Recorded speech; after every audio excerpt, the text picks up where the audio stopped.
안녕하세요. 박정희 기념재단 이사장 좌승희입니다. 오늘은 한국 경제의 성공과 실패의 역사라는 제목으로 강의를 하고자 합니다. 오늘 제가 드릴 말씀의 요지는 제1강 박정희의 국가운영 철학에 대해서 말씀을 드리고 제2강으로 경제발전 원리에 대한 설명을 드리겠습니다. 제3강은 원리를 기초로 해서 한강의 기적과 지금 현재 부딪히고는 한국 경제의 위기의 역사를 살펴보고자 합니다. 그리고 마지막으로 제4강에서는 향후 한국 경제가 나아갈 길에 대해서 말씀을 드리고자 합니다. 제1강 박정희의 국가운영 철학에 대한 말씀을 드리겠습니다. 대한민국 70년사를 우선 개관을 해보면요, 박정희 시대, 한강의 기적을 이루었던 박정희 시대에는 역사상, 세계 역사상 최고의 동반 성장을 경험한 시대였습니다만은 1990년대 이후에 시작된 민주화 시대 이후에 한국의 경제 성장 성적표는 저성장과 분배 악화라는 말로 표현이 되겠습니다. 이 내용을 우선 간략하게 살펴보겠습니다. 지금 이 그림이 한국 경제 70년 동안의 장기 성장 추세를 그린 것인데요. 이 그림에 의하면은 여러분 그림을 좀 봐주시기 바랍니다. 한국 경제는 제1공화국 시절에 대체로 한 3, 4% 정도 실질 성장을 했고요. 1인당 인구 증가율을 빼면 한 1, 2% 정도의 실질 1인당 소득 증가를 실현을 했는데 제1공화국을 거쳐서 5.16 혁명 이후에 제3공화국부터 시작해서 한국 경제 성장이 급속한 도약을 이루기 시작했습니다. 이 그림에서 보시겠지만은 이 기간이 일종의 말하자면 5.16 혁명 이전 시절인데 거의 평균적으로 한 여기서 이제 5%로 나옵니다만은 과거까지 합치면은 아까 말씀드린 한 3, 4% 정도의 성적을 보인 셈이겠죠. 근데 61년 이후 특히 제3공화국이 시작되는 63년 이후서부터 경제 성장률이 빠른 속도로 증가하는 것으로 나옵니다. 지금 현재 이 그림에서 이 파란색으로 표시된 이 들쭉날쭉한 이 그래프는 매년 경제 성장률을 표시했지만은 이거를 계량 경제학적인 기술을 좀 써서 저희 추세, 잠재 성장 능력을 측정할 수 있는 추세를 그려보면 대강 이런 빨간색으로 표시한 그림이 되는데 60년대 초반서부터 빠른 도약을 하기 시작을 해가지고 그 이후에 거의 30년간 1980년대 말까지 한국 경제가 연평균 10% 가까운 성장을 한 셈입니다. 그리고 나서 재미있는 것은 민주화 시대 이후에 한국 경제는 성장률이 떨어지기 시작을 해서 계속해서 지난 30년 넘게 하향 추세를 그리고 있다. 물론 전반적으로는 양적인 성장을 했지만은 실제로 성장률은 계속적으로 추락을 해서 오늘날 한 2%대, 최근에는 이제 1%대, 이제 마이너스 성장까지 이제 가고 있는데 한국 경제가 지난 30년 동안 추세적으로 성장률이 떨어지고 있고 이게 0%를 향해서 계속 내려가고 있다. 근데 한강의 기적을 이루었던 60년대서부터 70년대 말 80년대까지는 연평균 10%가 넘는 세계 최고의 성장을 이뤘다 하는 것이 한국 경제 70년의 역사가 되겠습니다. 그런데 이걸 좀 더 구체적으로 성장과 분배라는 측면에서 살펴보면 특이한 사항을 발견할 수가 있습니다. 1993년에 나온 세계은행에서 발간한 아시안 미러클, 아시아의 기적이라는 그런 책에서 밝혀낸 바에 의하면은 한국 경제는 솔직히 말씀드려서 인류 역사상 가장 짧은 기간 동안에 최고의 동반 성장을 이룬 경험이었다고 나타나 있습니다. 이 그래프를 보시면 다음과 같습니다. 이 그래프의 내용이 이 그래프의 수직축에는 1인당 GDP 증가율을 측정하고 있고요.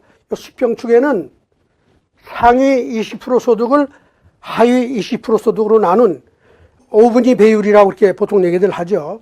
그 중에 상위 20%의 소득이 하위 20%보다 얼마나 많은가, 다시 말씀드리면 얼마나 소득 분배가 양호하냐 안 하냐 하는 것을 측정한 하나의 지표가 되는데 이 수치를 가지고 세계 한 40여 국, 한 50개국 가까운 나라의 그 위치를 찍어봤습니다. 1965년에서 89년까지 한 30년 동안 성과가 어떤가를 찍어봤더니 재밌는 것은 이 그래프의 맨 위에 있는 게 요점, 이게 가장 말하자면 최고의 성장을 말하는 것이고, 말하자면 요 10이라고 되어 있는 이 수직선은 상위 20%의 소득이 하위 20%의 소득의 10배가 된다는 의미인데, 적어도 통상적으로 이 비율이 10이 이하가 되면은 상당히 양호한 동반 성장을 하고 있는 나라다, 이렇게 보통 부르는데, 이 그림에서 한국이 제일 높은 성장과 양호한 동반 성장 구간에 들어가 있다는 겁니다. 이건 다시 말씀드리면 30년 동안 이룬 한강의 기적이 전 세계적으로 가장 빠른 성장과 동시에 양호한 동반 성장을 이뤘기 때문에 세계 최고의 동반 성장 역사라고 얘기할 수 있는 것입니다. 90년대 이후에 아까 첫 번째 그래프에서 보여드렸지만 성장률이 90년대 이후에 계속 하강하고 있는 것을 보여드렸는데, 그와 동시에 90년대 이후에 분배는 어떤가를 한번 살펴보면요, 이게 말하자면 소위 말하는 도시가구의 지니 계수를 측정한 거예요. 지니 계수라는 것은 전체 소득을 모든 국민이 똑같이 나눠 가지면 0이 되고, 이걸 한 사람이 다 가지고 가면 1이 되는 그런 지표인데요. 이 지표가 높을수록 소득 분배가 악화된다고 이제 얘기를 합니다.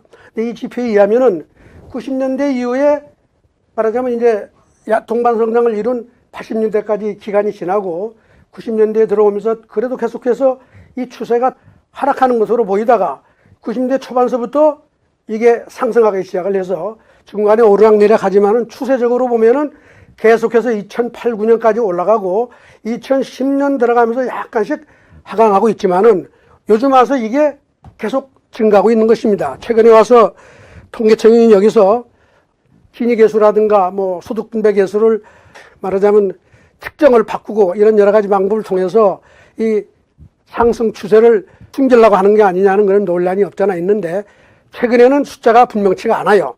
그러나 어쨌든 이 그래프를 보면 민주화 시대 이후에 한국의 경제는 성장률은 계속해서 0%를 향해서 내려가고 동시에 기니 계수는 계속해서 상승하기 때문에 성장과 분배가 동시에 악화되는 30년의 역사를 시연하고 보여주고 있는 것입니다. 이렇게 보면은 한국 경제의 70년 역사는 한강의 기적을 이뤘던 30년의 그 놀라운 동반 성장과 그 이후 30년 동안에 말하자면 성장 둔화와 장기 성장 둔화와 분배 악화라고 하는 이런 현상을 우리가 70년 기간 동안에 말하자면 천당과 지옥을 경험하고 있는 셈이라 하겠습니다. 그러면 박정희 시대에 특히 그 한강의 기적이 이룬 동반 성장의 메커니즘은 뭐였느냐? 이 동반 성장이라는 건 경제 안에 있는 모든 주체가 적어도 같이 다 성장하고 좋아진다는 거죠. 다 소득이 같아지지는 않지만 모두 다 개선되고 동반해서 성장 발전한다는 의미에서 동반 성장이라는 말을 쓰는데, 박정희 시대의 동반 성장은 어떻게 가능했느냐? 예를 들면 대기업과 중소기업 간에, 내수와 외수 간에, 제조업과 서비스업, 그리고 농촌 간에, 도시와 농촌 간에 이런 각 경제 부문의 성장이 골고루 이루어졌다고 하는 이 현상은 어떻게 이루어졌을까 하는 걸 제가 간략하게 설명을 드리고자 합니다. 개발연대 박정희 시대에는 우리가 수출 대기업을 육성함으로써 경제 발전을 시동을 걸었습니다. 그리고 그게 사실은 기업을 통한 수출 육성이 말하자면 경제 정책의 키 포인트였는데, 이걸 통해서 어떤 그 과정을 통해서 동반 성장을 만들어냈는가 하는 말씀을 드리고자 하는 거죠. 우선 수출을 많이 하기 위해서는 자원을 수출 쪽에 많이 이렇게 쓸 수 있도록 전환을 해야 되는 거예요. 수출을 많이 한다고 하는 거는 다른 말로 표현하면 내수가 상대적으로 불이익을 본다는 거죠. 그래서 대한민국은 이제 그 시절에 수출 잘하는 중소기업이 성장하면서 이제 대기업으로 성장한 거죠. 그래서 수출 대기업으로 이제 많이 성장해서 소위 이게 오늘날의 재벌이라고 하는 대기업들이 되고 그랬는데, 수출 대기업이 수출을 많이 하면 내수가 약간 불이익을 받지만 수출을 많이 해서 그 다음에 그 수출을 해서 벌은 돈을 국내로 전부 다 환원해서 국내 투자로 환원을 하면 그때 가서 내수가 살아나기 시작을 하는 것입니다. 1차적으로 수출을 지원 육성하면 그 수출한 기업들이 수출 수익을 국내에 다시 환원하면은 내수 경제가 살아나게 된다는 거죠. 수출을 할 때 분리했던 내수 경제가 다시 살아나면서 수출과 내수가 다 같이 발전하는 거죠. 수출이 늘어나면 내수가 성장한다. 특히 내수의 핵심은 뭐냐? 중소기업과 서비스업, 그리고 소위 말하는 서민경제라든가 농촌, 이런 게 다 이제 내수에 들어가겠죠. 이런 서민경제가 동시에 활성화가 되는 거죠. 그리고 대기업이 그렇게 해서 또 투자를 하게 되면 자연스럽게 중소기업의 수요가 늘어나는 거예요. 대기업이 투자하면 일자리가 늘어나는 것이고, 물론 생산을 하게 되면 생산에 들어가는 각종 생산 요소를, 수요를 증가시키게 되기 때문에 중소기업이 또 다 살아나는 거죠. 그 제조업에서 이렇게 또 투자를 하면은 서비스업이라고 하는 거는 제조업의 소위 데리버티브 인더스트리라고 그래서 유발 산업입니다. 제조업이 활성화되면 서비스업으로부터 많은 수요를 창출하기 때문에 대기업과 중소기업, 제조업, 중소제조업, 그리고 서비스업이 다 같이 발전하게 된다. 도시가 따라서 번성하게 되죠. 그러면 자연스럽게 농촌으로부터의 농산물 수요가 늘어나고 어촌으로부터의 수산물 수요가 늘어나고 그러니까 농어촌이 또 같이 다 성장하게 되는 것이다. 이 메커니즘은 뭐냐? 수출 잘하고 수출 많이 하는 기업들이 그 수출을 육성하면, 그리고 그 기업들이 아무 제약 없이 수출해서 벌은 돈을 국내로 환원하면 모든 국민이 행복한 나라가 됐다. 경제가 된다는 거예요. 이게 30년 동안 일어나서 이 메커니즘이 한국을 세계 최고의 동반성장국가로 만들었다는 겁니다. 물론 이 반대의 경우가 90년대 이후에 일어난 저성장과 분배 악화의 원인일 것이라고 하는 것을 제가 암시하는 겁니다.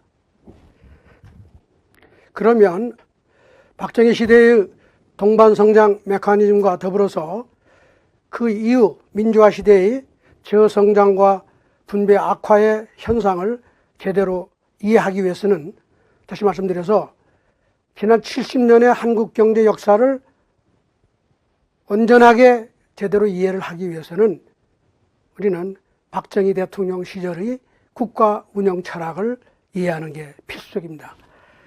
그래서 이제 박정희 대통령 시절의 국가 운영 철학에 대해서 말씀을 드리고자 합니다. 더구나 이걸 이해하는 것은 더 나아가면은 우리나라의 역사를 이해하는 건 물론이고 세계 경제 역사를 이해하는 데도 큰 도움이 됩니다. 왜 그러냐면 박정희 시대의 그 성공 역사가 이게 무슨 고립된 어떤 특정한 어떤 그런 시대가 아니라 그 시대의 성공 원리는 제가 연구한 바에 의하면 아주 보편적인 경제 발전의 원리를 담고 있다고 생각이 되기 때문에 박정희의 국가 운영 철학을 제대로 이해하는 것은 대단히 중요하고 앞으로 제가 말씀드리는 계속되는 강좌를 이해하는 데도 대단히 중요하다고 생각이 됩니다. 자, 그러면은 박정희 국가 운영 철학을 한번 살펴보도록 하겠습니다. 우선 첫째는 박정희 대통령은 항상 하늘은 스스로 돕는 자를 돕는다는 말을 입에 달고 살으셨습니다. 1962년 서울대 졸업식에 가서도 꼭 같은 제목으로 졸업생 치사를 했고, 말하자면 서울대 졸업을 하는 여러분들, 가난한 나라가 여러분을 도울 수가 없으니 여러분들 다 스스로 노력하고 자조하여 성공하고 나라의 기둥이 되십시오 하는 그런 메시지를 전달한 적이 있고, 그 이후에도 각종의 집회나 특히 새마을운동 관련된 집회에 갔을 때는 항상 이 자조정신, 하늘은 스스로 돕는다를 돕는다는 얘기를 잊지 않고 했습니다. 모든 연설문을 살펴보면 이게 가장 많이 나오는 얘기인데요. 이 말은 사실은 서양의 속담이라고 그렇게 알려져 있지만 상세히 찾아보면은 성경 마태복음 25장에 3인의 하인에 대한 얘기라고 그래서 The Parable of the Three Servants라고 그래서 마태복음 25장에 나오는 얘기하고 아주 직결되어 있습니다. 그 얘기의 핵심은 여러분들, 저는 기독교인이 아닙니다만은 약간 이 내용은 아는 것이 경제를 이해하는 데 도움이 되리라고 해서 간단히 말씀을 드리면은, 하늘나라에서 메스터, 하느님께서 장기간 출장을 가면서 집에 있는 하인 셋을 불러가지고 내가 오랫동안 해외 출장을 다녀올 테니 집을 잘 지키고 있거라. 그러면서 불러서 이제 소위 달란트, 돈을 나눠줘요. 세 하인한테, 한 하인한테는 달란트를 금하죠. 5개. 그리고 또 다른 하인한테는 2개를, 그리고 마지막 하인한테는 하나를 주고 장거리 출장을 떠난 셈입니다. 그리고 나서 나중에 출장에서 돌아온 다음에 이 세 하인을 불러서 물어봅니다. 첫 번째 하인한테 5개의 달란트를 받은 하인한테 너는 그동안 어떻게 지냈느냐 물어보니 그 하인이 말하기를 저는 이 5달란트를 열심히 굴려서 말하자면 장사를 하든 뭐 하든 이게 불려서 10개를 만들었습니다. 이렇게 얘기를 했고요.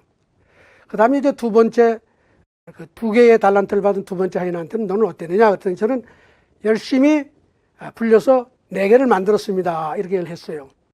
그리고 이제 맨 마지막 하인한테는 물어보니 저는 하나를 그냥 땅속에 파묻었다가 이렇게 다시 가져왔습니다. 이렇게 얘기를 한 겁니다. 그러니 그 하느님께서 하신 얘기가 5개를 10개로 불리고 2개를 4개로 불린 하인한테는 잘했다 칭찬을 하고, 하나를 묻었다가 가져온 하인한테는 너는 그동안 은행에 예금해서 이자라도 받아야 되는데 그것도 안 하고 어떻게 그런 바보짓을 했느냐. 그러면서 그 하인을 집에서 내쫓고 그 달란트 하나를 빼들어 가지고 제일 똑똑한 5개를 10개로 불린 하인한테 건네줘요. 이게 하느님이 뭘 한 겁니까? 스스로 돕는 자를 도운 것이죠. 놀라운 것은 이 달란트를 전부 합치면 몇 개냐? 이게 15개가 됩니다. 그렇죠? 오늘날 서로 평등하게 나누어 살자는 사람들은 이걸 가지고 이 얘기를 듣고 하느님이 어떻게 해야 된다고 생각하는 사람이에요. 그렇지, 15이 됐으니 열심히 한 사람도 있고 그렇지 않은 사람도 있지만은 다 평등하게 나눠서 5달란트씩 나눠 가지면 다 행복하지 않겠느냐. 이렇게 얘기하리라고 기대하겠죠. 이 사상이 소위 말하는 평등주의 사상이고 더 나아가면 사회주의 사상이고, 오늘날 대한민국에서도 이런 사상을 신봉하고 좋아하는 사람들이 많은 겁니다. 그러나 하느님께서는 어떻게 했어요? 열심히 해서 더 많이 받은 사람한테 못한 사람 거를 더 얹혀줬습니다. 이게 바로 하늘은 스스로 돕는 자를 돕는다는 이 속담의 그 기원이라고 서양에서는 얘기를 하고 있다 합니다. 이 말을 대통령이 항상 입에 달고 살았다는 게 얼마나 중요한 의미를 가는지 여러분 한번 생각을 해보셔야 됩니다. 두 번째는 우리 대통령께서는 항상 신상필벌이라는 말도 쓰셨어요, 많이. 근데 신상필벌이라는 말은 여러분 아시겠지만 중국에서 진나라를 세울 때 그 법과 사상가들이 이 사상을 만들어냈다고 그래서 열심히 노력한 사람한테는 상을 주고 그렇지 않은 사람한테는 벌을 내린다는 말인데, 서양에서는 이 말을 정의의 율법이라고 그래서 정의를 실현하는 길이다 이런 얘기예요. 정의란 게 뭐냐? 열심히 노력한 사람이 스스로 돕는 사람이 더 대접을 받고 이게 올바른 정의가 아니겠느냐 하는 의미를 담은 것이죠. 이 두 가지가 대통령님께서 항상 입에 달고 그리고 생각하고 지냈던 사상이라고 저는 이해를 하고 있습니다. 그러면 박정희 대통령 시절에 자본주의 시장 경제와 공산주의 사회주의 경제하고의 차이는 무엇일까? 한번 생각을 해봐야 된다고 생각합니다. 박정희 대통령은 반공자본주의 시장 경제를 하신 분이죠. 공산주의에 반대한 사람이고 사회주의 경제에 반대한 사람입니다. 이 두 가지 차이가 뭐냐? 자본주의라는 건요, 차이와 차등과 다름을 인정하는 것을 자본주의라고 불러야 된다고 봅니다. 시장경제 또한 그렇습니다. 이 말을 보다 더 잘 이해하기 위해서는 우리 동양의 철학을 좀 더 공부할 필요가 있어요. 물론 이거는 마태복음 25장에 나오는 하늘은 스스로 돕는 자를 돕는다는 이치와 맥락이 다 있습니다만은 우리 동양에서도 그와 못지않은 철학이 있다는 거죠. 연전에 중국에서 중국의 중국 철학의 진수가 뭐냐를 연구하기 위해서 북경대학 철학과 교수들을 중심으로 해서 10여 년 넘게 공부를 했는데 유불선 3교 철학을 다 통합할 수 있는 사상이 뭐냐. 거기서 발견한 게 아주 결과적으로는 간단한 구절을 찾아냈습니다. 공자님이 논어에 나오는 군자 화의부동 소인 동의부화라고 하는 이 말과 좌구명이라고 하는 사람의 국어에 나오는 화실생물 동즉불계를 중국 철학의 진수라고 뽑아냈어요. 이 두 말이 의미하는 바는 뭐냐. 바로 자본주의의 차이, 차등, 다름이 너무나 중요하다는 것을 의미하는 말이라고 저는 생각합니다.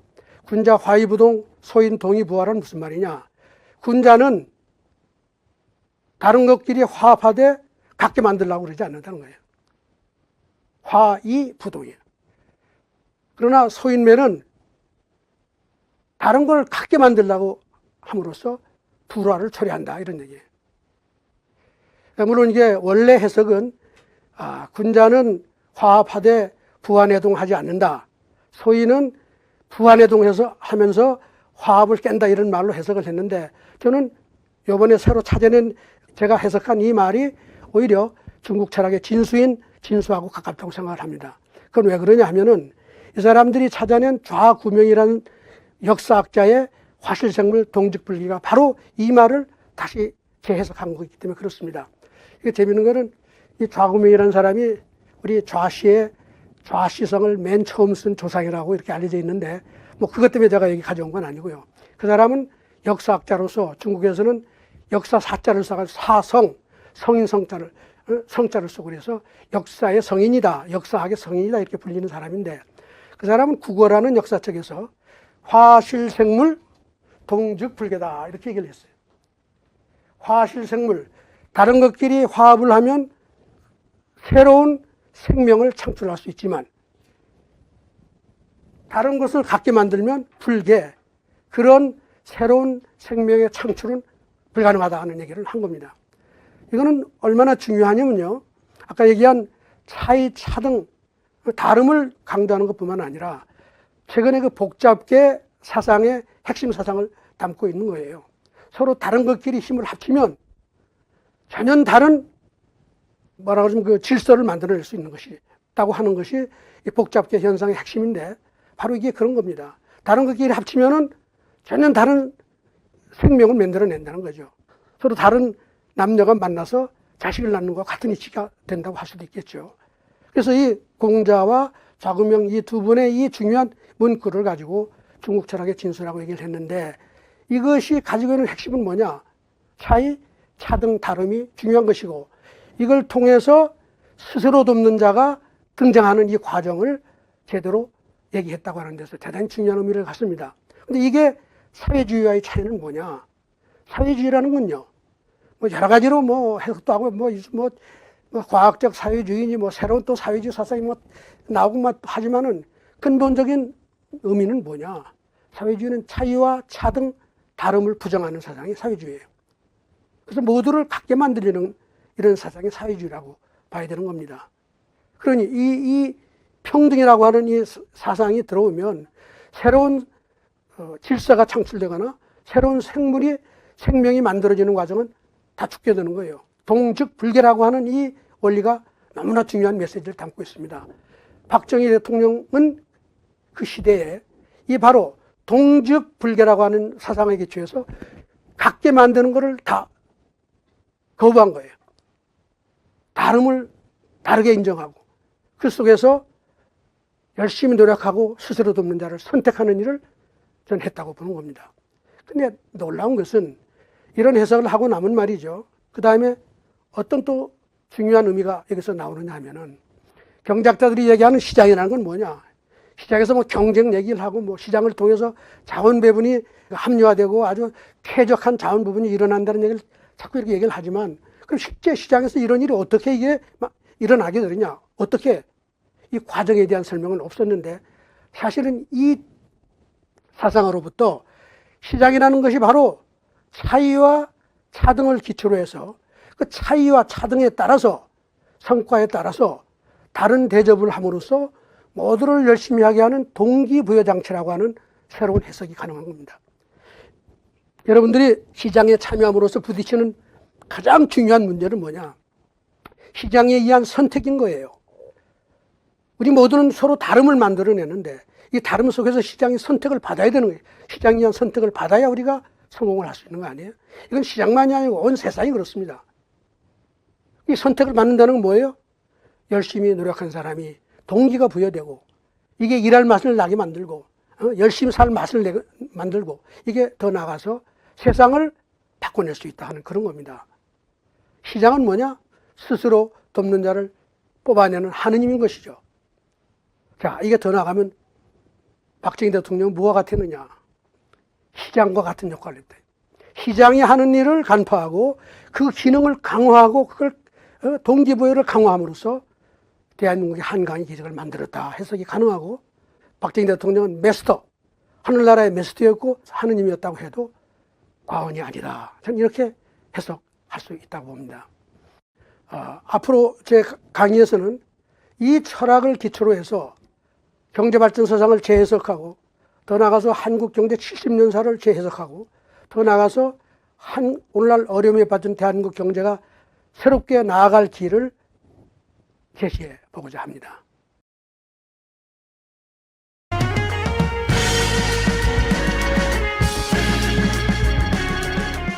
안녕하세요.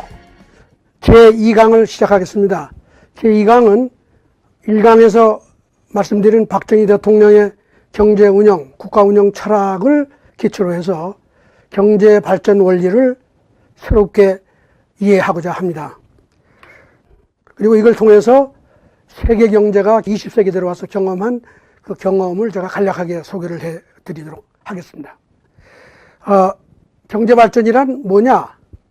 경제발전이라는 것은 마차를 10개 만들던 나라가 더 열심히 해서 마차를 100개 만드는 이런 성장의 문제가 아니라 마차를 만들던 나라가 어느 날 기차를 만들어내고 기차를 만들다가 자동차를 만들고 그리고 더 나아가 비행기를 만들고 더 나아가 우주선, 경제의 복잡성이 증가하는 소위 복잡성 과학 용어를 빌리면은 하나의 창발 현상이다 이렇게 해석을 할 수가 있습니다. 그런데 일단 이런 해석을 하게 되면 그 다음에 부딪히는 문제는 그러면 어떻게 해서 어떤 나라가 지금 마차밖에 못 만드는데 혹은 어떤 나라가 농경사회의 상태에 있는데 어떻게 이게 갑자기 공업사회로 혹은 자동차 만드는 사회로 바뀌도록 할 수 있을까 하는 어려운 난제에 부딪히는데 아직 경제학에서는 이 문제에 대한 답을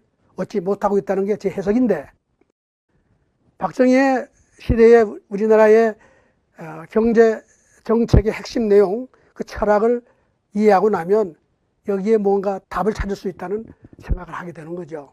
제가 찾아낸 답은 뭐냐? 궁극적으로는 사람을 움직이는 힘, 그게 뭐예요? 인센티브가 중요하다는 거예요.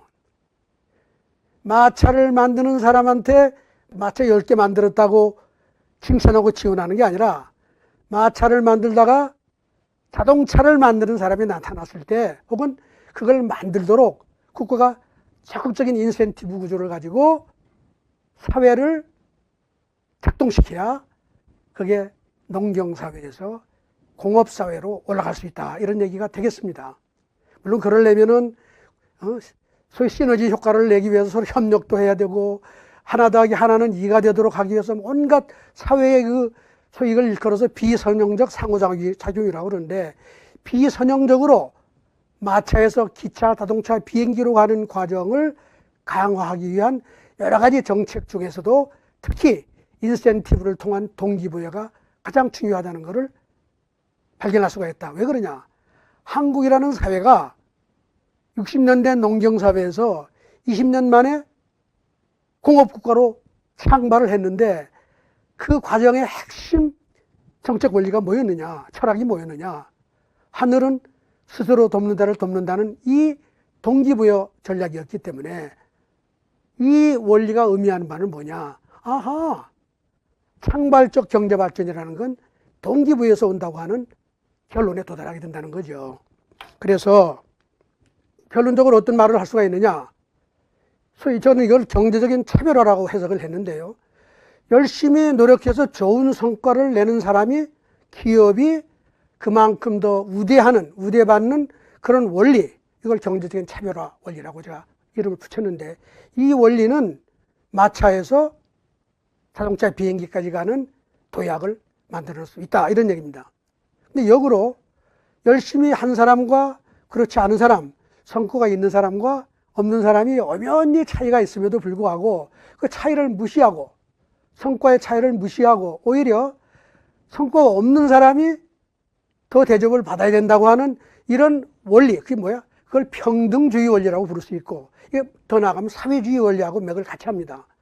이런 원리에 기초한 사회는 절대 도약을 만들어내지 못한다. 이게 다시 말씀드리면 경제평등주의라고 하는 것은 경제정책의 충분 조건이고, 경제적 차별화, 차이를 인정하고 열심히 하는 사람에게 더 대접받게 하는 사회 질서를 만드는 이런 경제적 차별화 원리를 실천하는 사회는 이 경제적인 도약을 만들어낼 수 있다고 하는 경제 명제를 이끌어낼 수 있다는 겁니다. 이걸 또 다른 말로 표현하면요, 성과를 무시하는 평등한 사회는 결과적으로 어떻게 됩니까? 악화가 양화를 구축한다는 거죠. 악화라는 게 뭐예요? 열심히 노력하지 않는 사람이 열심히 노력하는 사람을 구축해서 경제 발전을 죽인단 말이에요.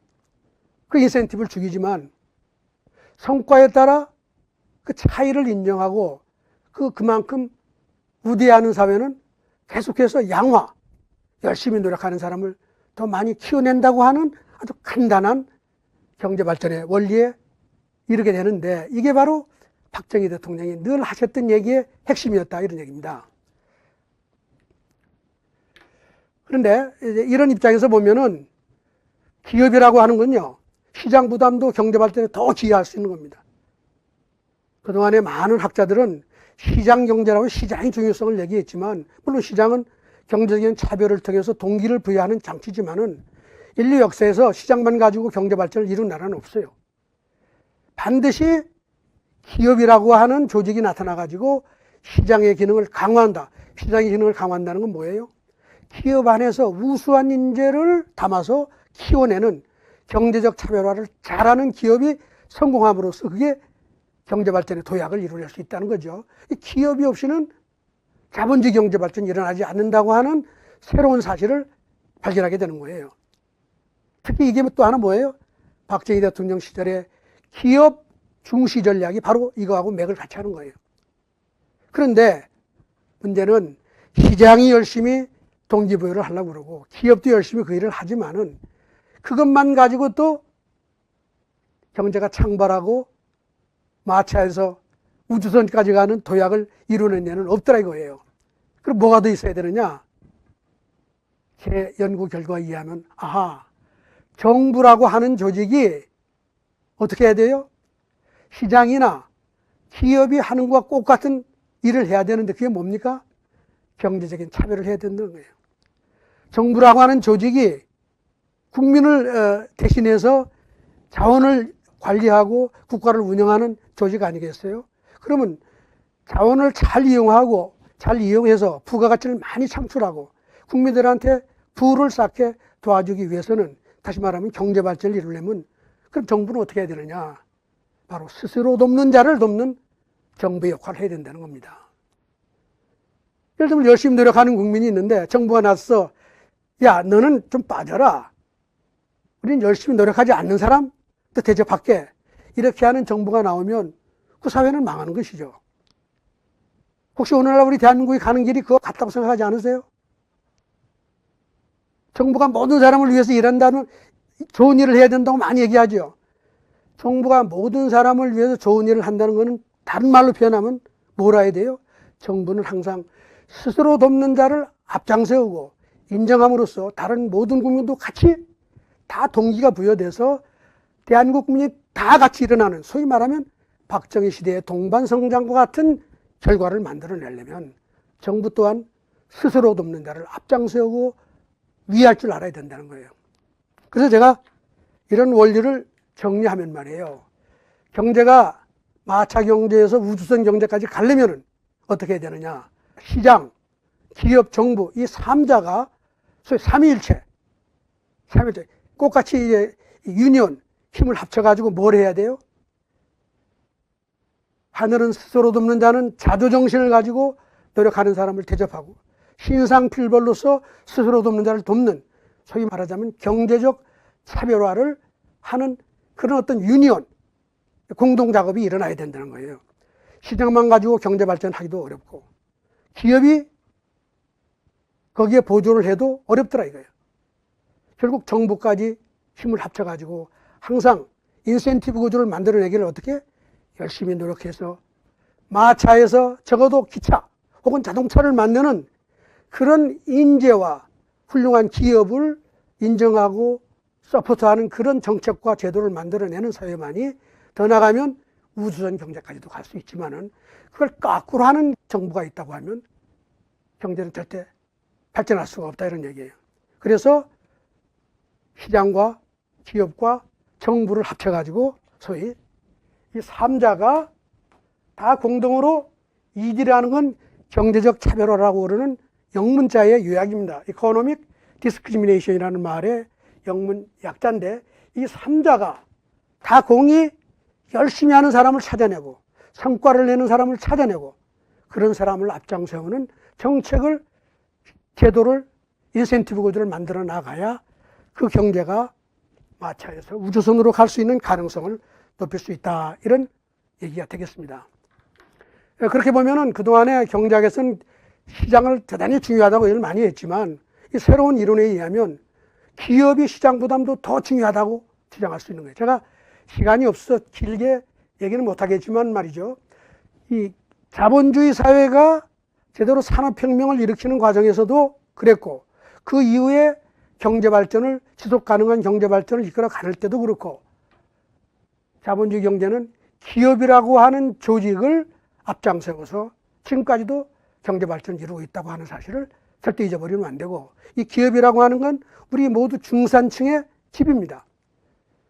기업이 없었던 시절 농경사회에는요 모든 인간은 농토 위에서 살았어요. 가난한 그래서 농토 위에서 살았기 때문에 농업 생산성을 높이는 데 아주 한계가 있어가지고 소위 말하는 말사스의 함정에서 그냥 그 생존 수준에 죽지 않을 정도의 그런 그 서브시스턴스 레벨의 소득 수준에서 수천 년을 살았는데 인간이 기업이라고 하는 사회적 기술을 발명함으로써 자본주의 산업혁명을 일으키고 오늘날 발전을 이뤘다고 하는 그 대명제를 우리가 이끌어낼 수 있다. 물론 이거는 또 한국이 한강의 기적을 이뤘던 과정과도 맥을 같이 합니다. 그래서 보면은 이 기업이 엄청 중요한 거예요. 이거는 지금 그 잡지에서 포춘 500대 글로벌 500대 기업을 이제 국가별로 해서 늘 발표하는데 그걸 한번 그려본 건데요.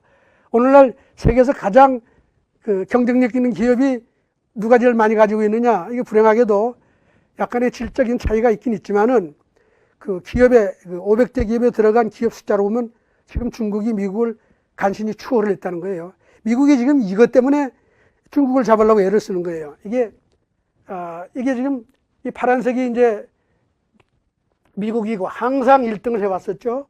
근데 중국이 이게 치고 90대 초반에 영에서부터 치고 올라가지고 거의 2019년에 맞닥뜨렸는데 사실은 이때 홍콩이라든가 이런 데 기업들을 포함하면 중국이 미국을 앞섰어요. 그러니까 트럼프 대통령이 지금 열받은 거 아니겠어요? 근데 일본이라는 나라는 보시면 1990년대 초반에 미국을 거의 추월할 뻔해서 일본이 세계 1등이라고 하는 그런 말도 나오고 그랬었죠. 그러나 불행하게도 그 이후에 계속해서 일본은 떨어지고 있고 그 과정에서 중국이 계속해서 치고 올라가는 거예요. 우리나라는 어디 있어요?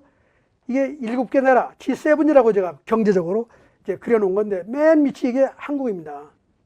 한국이 90대 초반에 이게 한 10개 정도로 해서 시작을 했는데 거의 증가를 못하는 거예요. 그 이전에 이제 기업이 올라와서 이쯤 왔는데 말이에요. 이게 계속 아직도 20개를 못 채우고 그러나 지금 불란서, 독일, 영국 이런 나라가 다 지리멸면하고 있어가지고 우리도 좀 그런 대로 괜찮아 보이긴 하는데 이만큼 경쟁력 있는 기업이 국가 경쟁력을 결정하는 것이다는 아주 단적인 예가 되겠습니다. 이 새로운 이론에 의하면 기업이 없이 자본주의 경제는 발전할 수 없다 하는 결론에 도달하게 된다는 거죠. 그 다음 그럼 정치. 경제 발전을 하려면 그래도 정치가 중요한, 정치는 정부의 한 부분이지만 이 정치라는 게 국가의 인센티브 구조라는 건 법을 통해서 만들어지는 거기 때문에 국회가 중요해요. 국회가 어떤 법을 만들어내느냐가 중요하거든요. 물론 대통령하고 다 협의하고 정부하고 이렇게 해서 하긴 하겠지만은 정치가 일반적으로 어떻게 해야지 경제 발전에 도움이 되지? 이게 아직 경제학도 그렇고 정치학도 그렇고 답을 못 찾았어요. 그래서 좋은 일을 잘하면 된다는 얘기는 많이 하지만 그 좋은 일이 뭐야 그러면 아무도 지금까지 답을 못 냈다. 근데 놀라운 것은 박정희 시대가 그 답을 제시했다는 거예요. 이게 뭐예요? 경제적인 차별화다 이거예요. 정치가 스스로 돕는 자를 돕는 경제적 차별화 원리를 버리지 않고 항상 그걸 존중하고, 말하자면 법 제도를 만들 때도 그걸 항상 염두에 두고 국가 운영 법률 체계를 만들어가면 그게 경제 발전을 이루는 기본이 될 수 있다는 거죠. 민주주의는 논리상 말이에요. 여러 가지 복잡한 얘기가 있습니다만은 항상 포퓰리스틱, 모든 사람을 평등하게 대하려고 그러고 오히려 어려운 사람을 더 도우겠다고 하는 게 민주주의, 요즘 자유민주주의까지 포함해서 그런 방향으로 많이 가는데 사실은 민주주의 정치가 진짜로 국민의 먹고 사는 문제를 해결하고 부를 쌓고 잘 살게 도와주려면 제가 아까 말씀드린 삼위일체 경제 발전 이론과 마찬가지로 정치 또한 스스로 돕는 자를 돕는데 동참해야 된다는 거예요. 이걸 거꾸로 하면은 그 경제는 안 되는 거죠. 이걸 거꾸로 한다는 게 뭐예요? 요즘 국회에서 만들어내는 법들이 예를 들면 그런 거예요. 부자, 너 나쁜 놈 아니야? 넌 좀 더 세금 많이 내. 그리고 세금 뭐라 그럴까요? 폭탄하고 말이에요. 가난한 사람? 아직도 안 됐어. 너는 그럼 우리가 봐줄게. 이런 일을 계속하면 제가 뭐라고 그랬어요? 악화가 양화를 구축한다고 그랬잖아요. 스스로 돕고 노력하는 사람은 점점 사회에서 소수가 되고 열심히 노력하지 않는 사람이 다수가 되는 거 아니에요. 이렇게 되면 나라가 망하는 거 아니겠어요? 그럼 예를 들면 사회주의에서 말하는 식으로 말이죠. 내 주위에 나보다 부자가 있으면 이건 내가 망한다. 이게 사회주의의 기본 이념이죠. 흥하는 이웃에서 내가 망한다. 이게 사회주의의 기본 이념인데 그럼 국가가 나서가지고 야 흥하는 이웃은 다 없애라. 하향평준을 하자. 그러면 다 망하는 거죠. 그래서 사회주의가 망한 거 아니에요? 그래서 정치가 국가 발전, 경제 발전을 위해서 해야 될 일이 뭐냐. 스스로 돕고 노력하는 사람을 도와야 된다. 바로 박정희가 생각했던 그 원리를 가지고 정치가 운영돼야지만 경제 발전이 가능해진다는 얘기가 되겠습니다. 그래서 이 이론은 말이에요. 말하자면 시장과 기업과 정부 플러스 이 정치가 어떤 일을 해야지 경제 발전에 도움이 되느냐를 밝히는 대단히 중요한 이론인데 이 이론의 철학은 어디에 있었느냐. 하늘은 스스로 돕는 자를 돕는다. 신상필벌. 시장은 항상 스스로 돕는 자를 돕는다. 기업도 또한 스스로 돕는 자를 돕고 생산성을 높여야지만 살아남는다. 국가도 또한 열심히 노력하는 기업, 성공하는 기업, 열심히 노력하는 개인이 대접받도록 국가를 운영해야지만, 법을 만들어야지만 그 국가가 도약할 수 있다고 하는 아주 일반적이고도 아주 그랜드한 원리를 제시하고 있다는 거예요. 그러면 이런 입장에서 보면 말이에요. 재밌어요. 세계 경제의 지난 한 60년, 지난 100년 동안의 역사를 살펴보면 대단히 흥미롭다는 거예요. 이게 이제 선진국의 주요 성장 추세를 제가 보여드리는 겁니다. 선진국들이에요. 여기다 선진국입니다. 재밌는 거는 지난 60년 넘게 계속 성장률이 다 떨어지는 거예요. 보셨죠? 이게 추세가 쭉 내려가지고 이거 전부 다. 자, 그러면 후진국도 일부 중국과 인도 정도 빼놓고 나면 다 질이 멸멸이에요. 성장이. 그 다음에 소득 분배는 어떻게 되느냐. 이게 선진국, 아까 본 선진국들. 이게 전부 다 70년대 말에서 80년, 전부 다 소득 분배가 악화된 게 진위기수가 올라가는 거죠. 이건 마찬가지예요. 또 선진국들이 전부 다 이게 올라가는 거예요. 네? 이게 다 그렇습니다. 그리고 또 더 재미있는 거는요. 선진국들이 소득 분배를 개선한다고 재분배 정책을 많이 했단 말이에요. 그게 뭐예요? 시장에서 얻은 소득에서 부자한테는 세금을 많이 매겨서 거기서 세금을 받아가지고 가난한 사람한테 재분배를 해주면 가처분 소득의 소득 불균형은 많이 완화되리라고 기대를 하고 많이 했는데 이게 지금 뭘 보여주느냐. 지난 60년 넘는 기간 동안에 이런 선진국들의 그 가처분 소득으로 본 소득 분배 불평등 여부를 측정을 해본 건데 전부 다가 70년대 말 이후에 다 악화되는 거예요. 이게 놀라운 일입니다. 그래서 이게 한마디로 요약을 하면요. 어떻게 요약을 할 수가 있느냐. 특히 2차 세계대전 이후에 전 세계 민주주의 발전이 물론 이제 일어나면서 모두 잘 사는 나라, 성장도 잘하고 분배도 개선되는 나라를 만들겠다고 다 주장을 했어요. 물론 거기에 이제 사회주의는 뭐예요? 아주 극단적이죠. 모두 다 잘 사는 나라를 만들겠다고 사회주의 한 거 아니에요? 불평등은 하나도 없다. 그러니까 선진국의 자본주의 국가에서도 수정자본주의라든가 혼합경제, 복지국가 이런 이상이 전부 다 뭐예요? 경제적 불평등은 최소화하면서 모두 발전하는 행복한 사회를 만들겠다고 다 그런 거 아니에요. 근데 결과적으로 제가 보여드린 이것의 핵심 요약은 뭐냐? 선진국은 물론이고 후진국이 저성장에서 못 벗어나는 후진국이 뭐 여전히 그대로 있지만은 도약해서 중진국이나 선진국 때는 잠깐 지난 60년 동안에 한국밖에 없는 거죠, 지금. 근데 어쨌든 거의 모든 나라의 성장이 다 성장률이 추락하고 있고 동시에 소득 분배가 계속 악화되고 있고 그 소득 분배의 악화를 개선하겠다고 재분배 정책을 계속했지만 가처분 소득의 분배도 계속 악화되고 있다. 그래서 저성장, 소위 양극화라는 말이 나오는 것이죠. 근데 놀라운 것은 우리가 이거를 피하기 위해서 지난 60년, 70년 동안 경제정책을 개발하고 정치를 개선하고 온갖 계획을 한다고 했지만 결과는 정반대다 이거예요. 어떻게 할 것이냐? 이 답을 어디서 찾을 것이냐 말이에요. 근데 제가 아까 제 1강에서 말씀드린 거, 그리고 또 좀 앞에서 말씀드린 경제발전의 일반 이론, 경제발전의 새로운 이론에 기초해서 보면 이렇게 전 세계가 저성장 양극화로 가는 가장 중요한 이유는 뭐예요? 평등주의 정책 체제 때문에.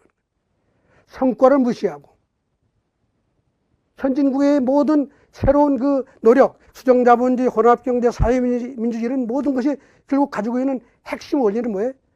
스스로 돕는 자를 불편하게 하고 스스로 돕지 않은 사람을 편하게 하고 결과적으로 스스로 돕지 않은 사람을 더 많이 만들어냄으로써 성장률이 전부 다 0%로 가고 분배가 악화되고 하향 평준화되는 세상을 만들었잖아요. 경제발전의 기본 원리라고 뭐라고 그랬어요? 차이와 차등을 인정하고 성과의 차이를 인정하고 그것에 따라서 상응하는 보상을 하고 대접을 하는 소위 경제 정의가 실천되는 나라라야만 제대로 된 경제발전, 마차 경제에서 자동차, 우주선으로 갈 수 있다. 만일 이 원리를 거꾸로 실천하는 나라, 거꾸로 한다는 게 뭐예요? 스스로 돕지 않은 사람을 앞장서고 스스로 돕는 자를 제끼고 불편하게 하고 공부 열심히 하는 학생은 뒤로 제끼고 공부 열심히 하지 않은 학생한테 도움 되는 일을 더 많이 하고 우대한단 말이에요. 이렇게 하면 결과적으로 악화가 양화를 구축하면서 모두가 망하는 사회로 간다. 그게 바로 사회주의가 극단적인 경우죠. 역설적으로 보여주는 것이고 행복한 사회를 만들겠다가 망한 사회주의가 역설적으로 그게 안 된다는 걸 보여준 것이고 그리고 자본주의 사회가 수정자본주의니 사회민주주의를 통해서 추구했던 복지국가나 이상사회가 안 되는 것이 바로 이걸 증명하는 것이다. 자, 이 정책 권리가 어디하고 맥을 같이 하고 있나요? 박정희 시대 경제운영 철학과 맥을 같이 하고 있는 것입니다. 그래서 제가 요약을 하면요. 그동안의 경제학은 어떤 생각을 했냐. 세상은 아주 평등하다. 시장은 아주 평등한 자체다. 거기 뭐 정부도 필요 없고 기업도 필요 없고 시장만 놔두면 시장이 알아서 다 행복한 경제를 만들어낸다. 이게 경제학이 가르치는 메시지입니다. 정부 필요 없어. 기업 필요 없거든. 시장은 항상 균형되고 항상 평등하게 모든 사람을 잘 대접하고 그러니 시장에 맡기면 모든 게 잘 되는 거야. 근데 사회주의는 해봐 그게 안 된다 이거야. 시장에서는 불평등이 나타나더라. 소득의 차이가 나타나고 차이와 차등이 나타나더라 이게. 이건 자본주의의 모순이고 시장의 모순이니 이걸 바꾸자. 어떻게 해야 된다고 생각했어요? 창조하는 자를 착취해서 창조하지 않는 자한테 나눠준다. 이거 무임승차자죠. 열심히 하지 않는 사람한테 열심히 하는 사람으로부터 부를 이전하면은 그 좋은 사회가 된다. 그런데 사회주의 다 망했잖아요. 그럼 제가 설명드리는 박정희의 철학과 경제발전 이론의 핵심은 뭐예요? 세상은 창조자가 대접을 받아야 된다. 이게. 창조자가 있으면 반드시 그 창조자의 무임승차하는 사람이 생기는 법이에요. 그 세상의 이치거든. 무임승차자가 늘어나면 나라가 망하는 거죠. 근데 무임승차자가 좋다고 정부가, 국가가 계속 부추기면 어떻게 돼요? 모두 망하는 것이죠. 오늘날 대한민국에 일어난 일이 가만 보면 아주 철저하게 반박정희식 정책. 더 다른 말로 표현하면 철저하게 칼 마르크스의 자본주의 모순론에 기초한 정책을 하고 있는 것이다. 무임승차하는 사람을 존경하고 우대하면 세상은 무임승차자로 꽉 차고 열심히 노력해서 그 무임승차자를 매겨 살리는 창조자들은 소수가 되고 망하는 것이다. 이 원리를 간파하고 창조자를 앞장세운 박정희 시대야말로 그래서 결과적으로 세계 최고의 동반성장, 가장 짧은 기간 동안에 최고의 성과를 낸 업적을 만들어낼 수 있었다 이거예요. 자, 이런 관점에서 다음 강좌에서는 한강의 기적과 위기의 한국 경제의 역사를 다시 한번 상세하게 설명드리도록 하겠습니다.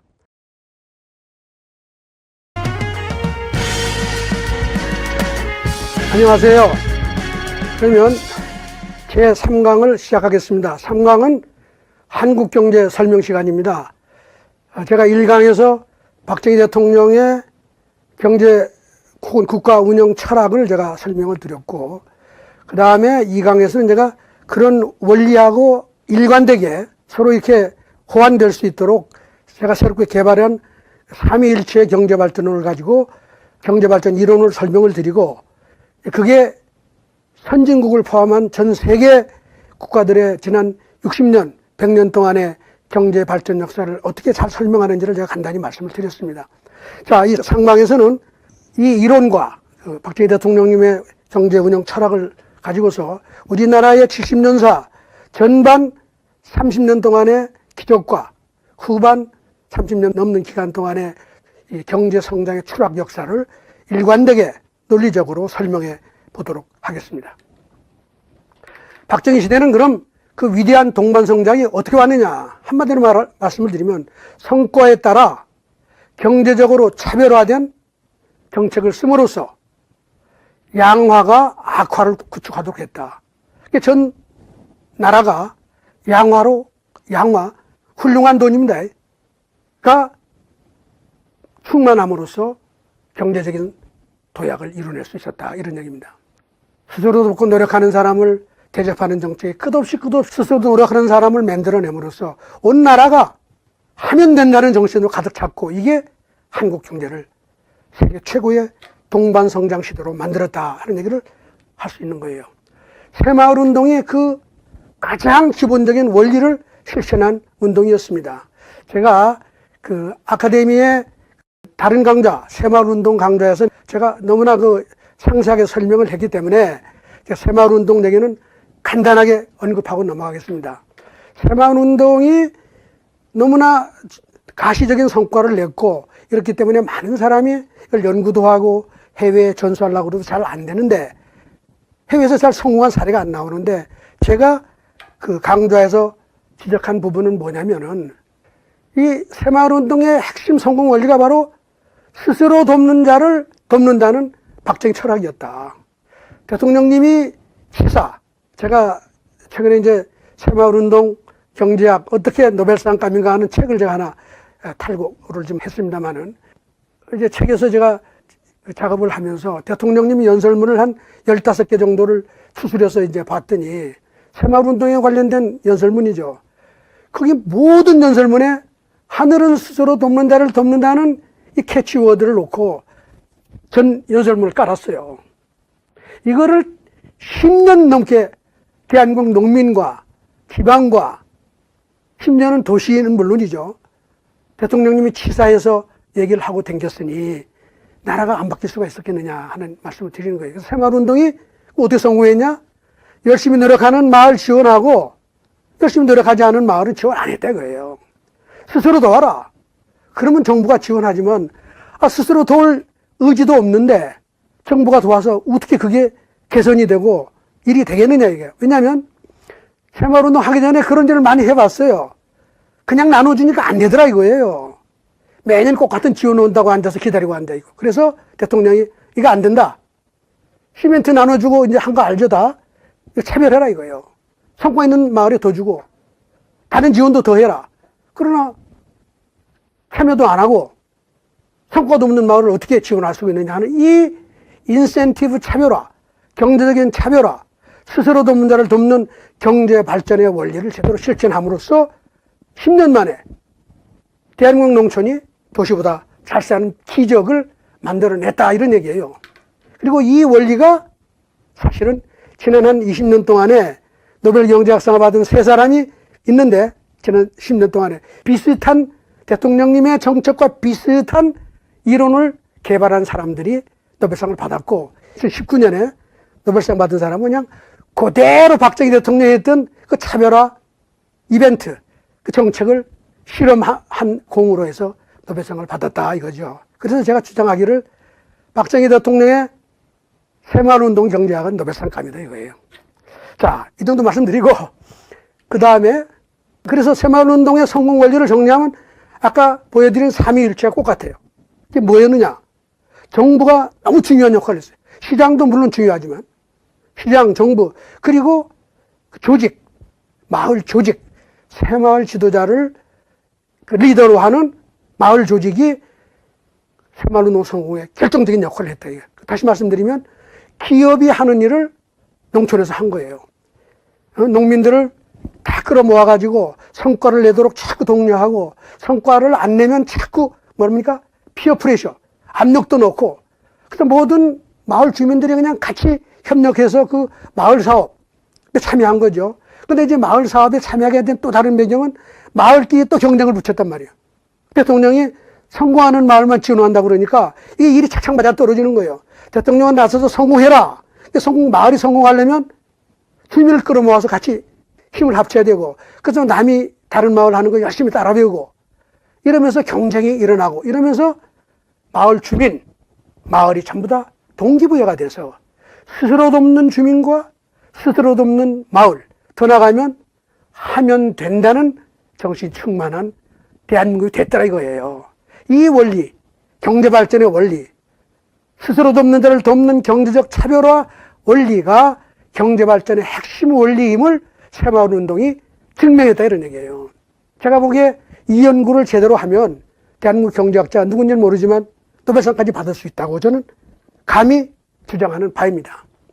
그럼 그건 그렇고 대통령실에 그것만 했나요? 수출을 육성하는 정책이 맨 60년대 시작이 됐단 말이에요. 이 수출 육성 정책은 어떻게 보면은 기업을 앞장세워서 수출을 육성하는 겁니다.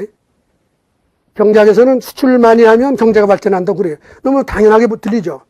근데 제가 반문하죠. 그래, 수출은 누가 하는데? 어떻게 수출이 늘어나는 거야? 뭐 정부가 수출 늘리자고 해서 돼? 돈 많이 지원한다고 되나요? 아니, 수출을 해서 성과를 낼 기업이 있어야죠. 개인이 수출해요? 아이고, 시장은 수출을 못합니다. 기업이 수출을 하는 거죠. 그리고 기업 중에도 능력 있는 기업, 중소기업도 열심히 지원해서 대기업으로 성장해야지 그 수출 대기업이 되는 거 아니에요? 박정희 대통령 시절에 수출의 놀라운 성과는 중소기업 육성 정책을 잘해서 중소수출업자들을 대기업으로 키워낸 결과였다, 이런 얘기예요. 이 스토리가 없이 수출 많이 해서 60년대 경제 발전했다 하는 얘기는 비인말이 된다 이거예요. 어떤 의미에서 다른 나라가 따라 배울 수가 없어. 기업이 있다는 사실을, 그 배후에 기업이 있다는 사실을 잊어버리면 안 되고, 더 나가면 기업을 키우기 위해서 박정희 대통령이 어떻게 했냐? 잘하는 기업을 앞장세웠다 이거예요. 열심히 하는 중소기업을 앞장세우니까 그 열심히 하는 중소기업이 대기업이 됐지, 대기업을 키운다고 재벌 만든다고 만들어지느냐? 그 만들 수가 없는 거다 이 말이에요. 다른 나라 지금 전 세계 후진국들 그 일을 해서 그런 식으로 중소기업 키운다고 그러면 하나도 되는 데가 없어. 성과의 차이를 인정하고 동기를 부여하는 정부의 지원 정책이 있어야지만 마차를 만들던 기업이 우주선 만들겠다고 정신 나간 미친 짓을 하게 된다 이거예요. 그게 성과를 낼 수도 있고 성공할 수도 있는 것이에요. 그렇지 않고 잘하나 못하나 중소기업 맨날 같은 거 지원하면 어떻게 돼요? 매일 마차만 만들고 매일 마차 만들고 성공했다는 거예요. 근데 농경사회로 그냥 남아있는 거죠. 박정희 대통령의 차별적 성과에 따른 차별적 지원 정책이 중소기업을, 중소수출기업을 수출 대기업으로 만들어내면서 수출을, 기적을 만들어냈다는 사실을 잊어버리면 안 되는 거예요. 64년에 1억 불 수출 달성하고 71년에 10배 늘어나고 77년에 100배 늘어났죠. 이런 기적을 말해요. 후진국에 가서는 구경할 수가 없어. 그리고 오늘날까지 하면 이거 6,000대가 늘어났단 말이에요. 이런 수출의 기적은 어떻게 가능했냐? 수출을 잘하는 기업이 수출을 잘할 수 있도록 도와준 결과지, 수출을 못하는 중소기업을 키우겠다고 정책을 해서 된 게 아니라는 사실을 잊어버리면 안 된다 이 말이에요. 그 다음에 중화학공업 육성 정책도 마찬가지예요. 지금 20세기 들어와서 말이에요. 2차 세계대전 이후에는 무에서 출발해가지고 중화학공업을 일으킨 나라는 하나도 없거든요. 대한민국이 늦게 시작했지만 선진국들도 따라오지 못하는 엄청나게 강력한 중화학공업 능력을 가진 국가가 됐다 이 말이에요. 중소기업은 물론이고 중화학공업까지 아주 완전히 구비한 이런 산업체제를 만들어낸 나라는 아직 지구상에 없다 이거예요. 그럼 그 중화학공업을 어떻게 키웠냐? 참 놀라운 일입니다. 그동안 대한민국 경제학계, 그 정부, 특히 오공정부나 이런 정부에서는 그 이후에는 박정희의 중화학 육성 정책은 잘못됐다고 다 다른 나라 가서 하지 말라고 다 그랬어요. 이런 거 하지 말라고. 근데 오늘날 이 공업이 대한민국을 매겨 살리고 있잖아요. 지역산업 다 일으키고 말이에요. 수출공단에서 중화공단이 지금 그 지역 경제의 기반이 되고 말이죠. 지역에 잘 사는 도시가 다 중화공업 단지를 중심으로 해서 일어나고 있잖아요. 이걸 가지고 실패했다고 지금 떠들고 있는 경제학자들이 대한민국에 깔려 있으니 이게 얼마나 황당한 일입니까? 그럼 그 다음에 질문은 그거 어떻게 해야지 중화공업이 잘 되는 거야? 답은요. 수출 잘하고 성과 내고 자금 많이 모은 기업 더 잘하게 도와주는 거죠. 중화공업이 나라의 기간산업이라고 그래서 아무나 해서 되는 게 아니에요. 중소기업한테 시켜서 되는 게 아니고 중소기업 콘소시엄한테 시켜서 되는 게 아니에요. 대한민국에서 제일 능력 있는 기업이 해도 중화공업은 될까 말까 하는 기업이거든. 산업이거든. 그러니 열심히 하는 수출 대기업을 딱 중화공업에 들어가도록 인센티브를 줌으로써 이게 성공의 가능성을 높이고 실제로 성공을 했다 이 말이에요. 근데 이 파트를 빼버리면요. 중화공업이 어떻게 되는지 아무도 모르는 거지. 뭐 정부가 어떻게 하면 되는 거야. 기업은 어떻게 하고 모르는 거죠. 그리고 시장 중심으로 생각하는 사람들은 야 그거 다 쓸데없어. 예를 들면 뭐 박정희 대통령 돌아가신 그 해를 통해 그 해와 인근 해가 제2차 오일쇼크로 해서 세계 경제가 주저앉고 이래서 말이죠. 우리나라 중화공업이 세계 수요가 떨어지니까 과잉 생산이라고 해서 많이 어려움을 겪었어요. 기업이라는 게 다 그럴 수 있죠. 오일쇼크. 이게 올지 어떻게 사전에 10년, 20년 전에 예측을 할 수가 있나요? 그건 병가지 상상한 거거든. 근데 그 일이 있었다고, 물론 이제 구조조정도 해서 잘했지만 그 일이 있었다고 중화공업은 잘못됐다고 이해하는 건 얼마나 마이오픽한 거예요. 이게 막 한 치 앞을 못 본 이런 생각들인 것이죠. 중화공업 하지 말라고 대한민국에 선언을 하고 실패했다고 했었는데 다 성공했단 말이에요. 성공의 원리는 뭐냐? 수출 잘해서 돈 많이 벌고 자본을 가지고 있는 세계 경영을 할 줄 아는 기업들이 대규모로 들어오도록 인센티브를 줘라. 그래가지고 성공한 거죠. 이걸 특혜라고요? 시장이 다 그렇게 한다고 그랬죠, 제가. 우리가 시장에서 하는 게 뭐예요? 그렇게 좋은 상품 만들고 성공하는 기업 더 많이 지원하는 거 아니에요? 삼성은 누가 지원해서 됐어요? 우리 소비자가 다 지원해서 시장에서 뽑아주니까 된 거 아니에요? 그걸 정부가 하면 잘못됐나요? 그 원칙을 잘 지키고 부정부패하지 말고 정경유착하지 말고 제대로 된 기업이 은행 가서 제대로 돈을 빌려서 쓸 수 있도록 하고 이렇게 해주는 게 정부가 할 일이고 그게 사실은 중화공업 성공의 핵심이었고 일정한 제도를 담아요. 여기 보십시오. 소요자금 엄청나게 많은 자금에 중화공업 부분은 크기 때문에 규모가 크기 때문에 자본 많이 들어가요. 근데 거기에 한 70% 정도를 정부가 대출을 해준 거예요. 은행 자금을 가지고. 그 자체 조달은 25%죠. 그러니 이런 제도 하에서는 중소기업에는 이런 들어갈 수 없어요. 그러니까 이게 중소기업이나 야당에서는 이게 그냥 재벌 도와주는 거예요. 재벌 도와주는 게 아니라 열심히 노력한 기업들 도와준 것이죠. 이게 나중에는 대박을 터뜨린 거란 말이에요. 그거 안 했으면 대한민국 산업혁명 못하고 동반성장 60년도로 끝나는 것이죠.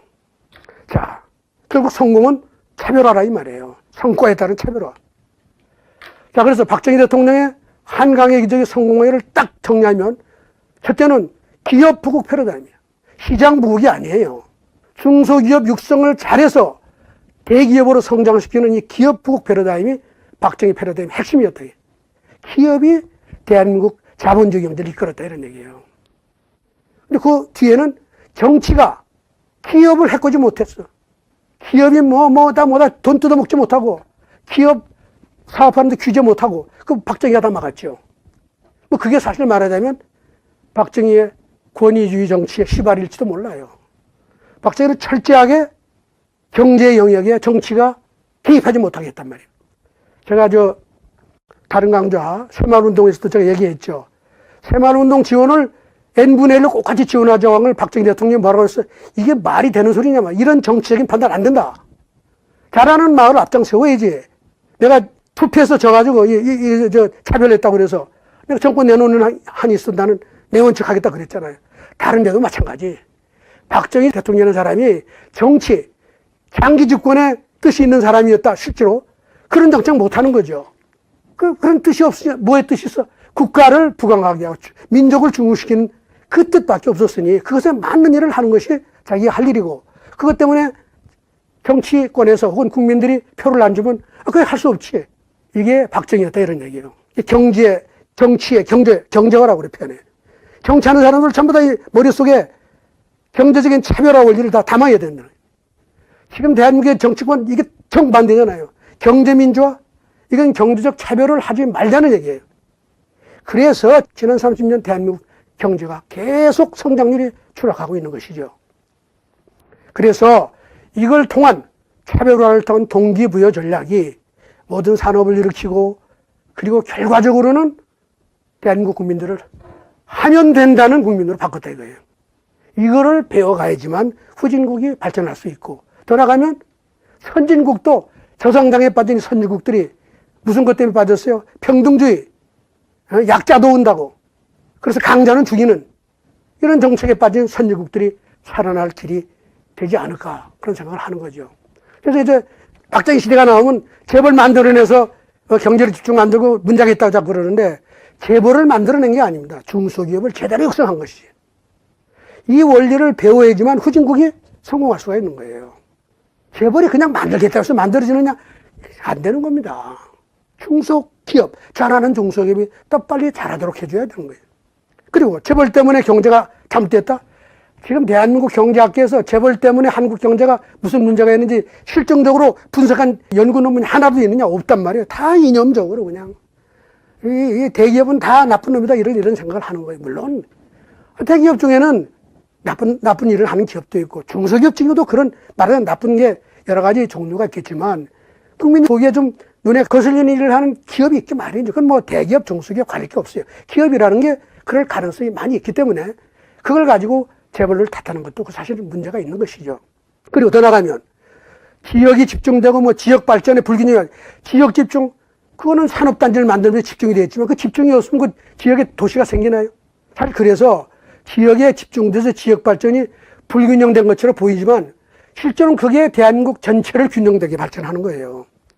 중화공업단지가 들어간 적이 다 대한민국 1등하는 1급 도시로 다 발전을 하니까 그게 불균형이 아니라 균형 발전을 가져온 것이죠. 이건 사실에 맞지도 않는 거야. 지역 집중과 지역 발전의 불균형을 초래했다. 이건 사실은 사실에 맞지도 않아요. 그 다음에 중화공업 전략을 실패했다. 다른 나라 배워가지 마라. 이거야말로 참 속아 웃을 일입니다. 속아 웃을 일이야. 이게. 그 다음 정치적인 독재와 장기 집권으로 이뤘기 때문에 값어치 없다. 이거야 다른 얘기죠. 경제적 성과, 국가 번영을 이룬 원리를 제대로 이해하고 설파하고 다른 나라에 전수하는 거하고 그 시대가 정치적으로 독재였냐 장기 집권이냐 하는 건 다른 얘기예요.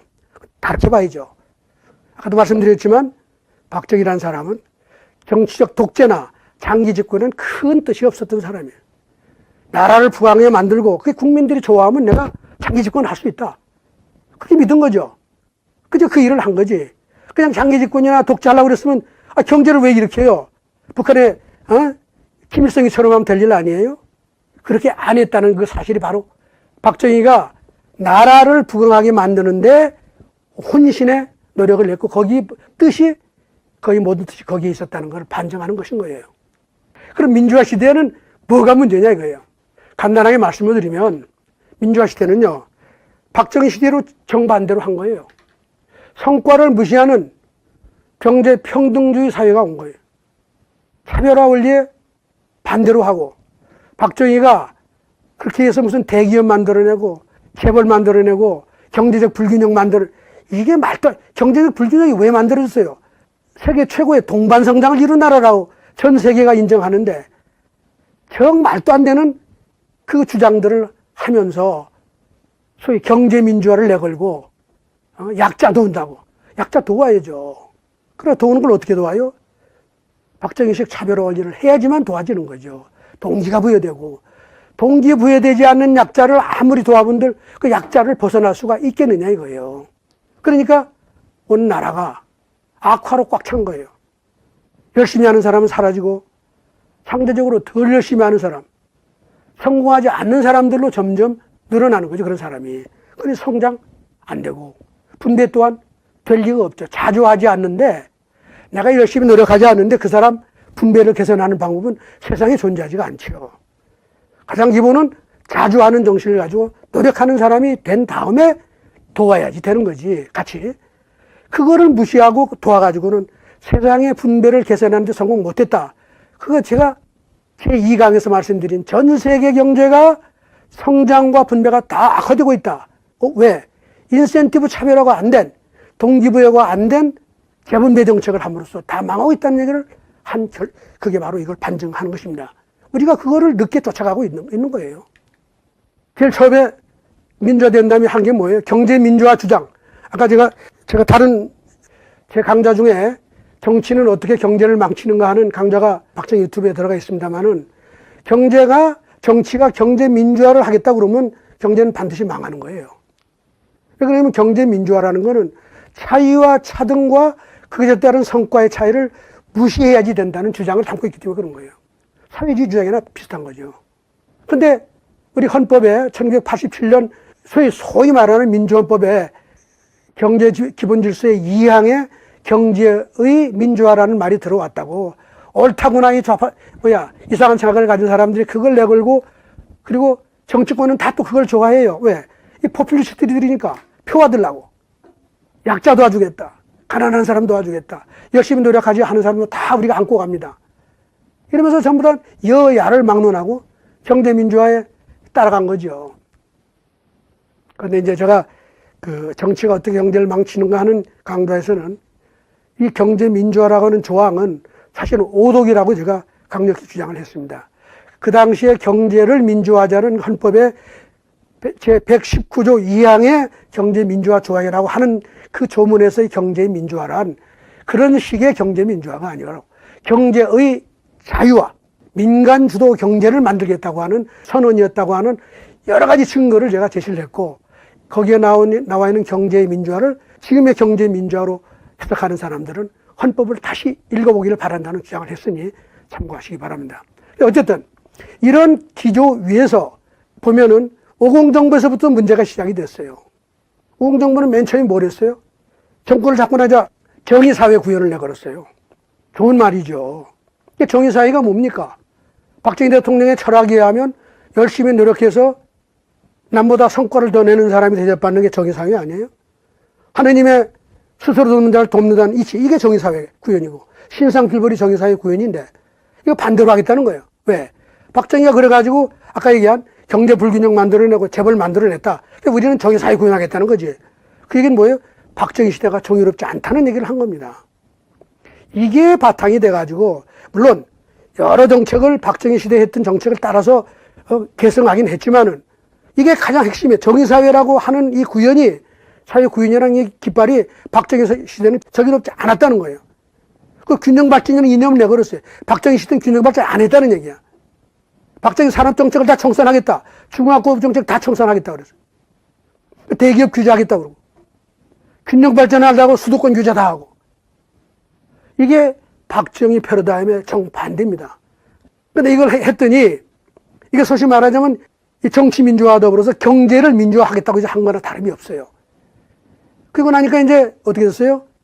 50 중반 이후에 세계 경제가 3조 호황으로 좋아지면서 대한민국의 기업이 다 살아나고 중화기업이 다 살아나고 경제가 그냥 8% 9% 성장을 그냥 막 5, 6년 동안 했단 말이에요. 그러니까 이게 반박정희식의 정책을 한 성과가 나타난다고 착각을 한 거죠. 민주화가 되니까 그냥 더 열심히 스스로 돕는 자를 돕는 정책이 아니라 스스로 돕지 않는 자를 도와야 된다는 정책을 시작을 했고, 그 시작이 오공정부에서부터 들어왔지만 강화되기 시작한 게 90년대 이후란 말이에요. 이게 경제민주화 열풍과 같이 엮여가지고 대한민국 30년을 지배한, 정책을 지배한 겁니다. 그래서 저는 그 당시에 3조 효과를 이렇게 표현합니다. 위장된 저주다. 3조 효과가 안 왔으면 한국 경제가 곤두박질도 쳐서 말이에요. 정말 교훈을 얻었을 텐데, 그 잘못된 정책을 많이 도입했는데도 그 3조 효과 때문에 박정희 대통령이 만들어 놓은 중화공업이 그냥 폭발적으로 성장을 하면서, 아, 이게 우리가 다 잘하고 있구나 하는 착각에 빠지게 만들었다고 그래서 제가 이거를 위장된 저주라고 표현을 합니다. 그래서 87년 이후에는 뭐예요? 경제평등주의, 경제의 정치화가 가속이 된 거예요. 반차별화, 반시장, 평등주의 정책이 계속해서 들어온 겁니다. 다 아는 얘기죠. 뭐 대기업 규제 정책 강화하고, 중소기업은 잘하는 중소기업 지원하는 게 아니라 못하는 중소기업 더 많이 만드는 거예요. 하향 평준화 계속 하는 거죠. 그러니까 중소기업에서 대기업으로 성장하는 기업 없고, 대기업은 더 숫자가 늘어나지도 않고, 그리고 새마을운동은 80년대에 들어오면서 다 소멸됐어요. 그 정신이 다 소멸됐다는 거예요. 왜? 차별적 지원 정책이 사라짐으로써 농업 부문에 있어서, 농어촌에 있어서 이거 하면 된다는 정신도 같이 다 소멸됐다 이거죠. 지역균형 발전 들어오죠. 평준화 교육하죠. 강화하죠. 과학기술 정책, R&D 정책, 학술 지원 정책 전부 다 평등주의야. 수월성 치고는 하나도 없고, 경영민주화 한다고 해가지고 전투적인 노조를 만들어내죠. 이 평등주의 정책 패러다임이 온 나라를 덮음으로써 저성장과 분배 악화로 지속하고 있는 것이다 이 말이에요. 제가 앞에서 보여드린 이 추세가 바로 경제의 정치화, 경제평등주의, 경제민주화, 이런 것들이 다 작용을 하면서 저성장 양극화를 만들어내기 때문에 그렇다. 제가 그래프를 많이 가져왔는데요. 이거는 중견기업 숫자가 80년대 후반, 90년대부터 계속 줄어들고 있다는 거예요. 이거는 대기업의 숫자가 90년대 이후에 계속 사업체 숫자가 줄어든다는 거예요. 희한하죠? 왜 이래요? 중견기업과 대기업이 계속 사업체 숫자가 줄어들어. 이거는 중소기업의 성장지수인데 90년대 이후에 중소기업의 성장지수가 70으로 떨어져가지고 연간 30% 정도가 계속해서 중견기업에서 중소기업으로 내려간다는 얘기예요. 그 이전에 30년 동안은 적어도 중소기업에서 중견기업으로 가는 이 비율이 훨씬 많았는데, 플러스였는데, 이제는 거꾸로 중견기업에서 내려오는 숫자가 많아지니 중소기업 부문이 끝없이 팽창하는 거예요. 근데 경쟁력은 안 올라가는 것이죠.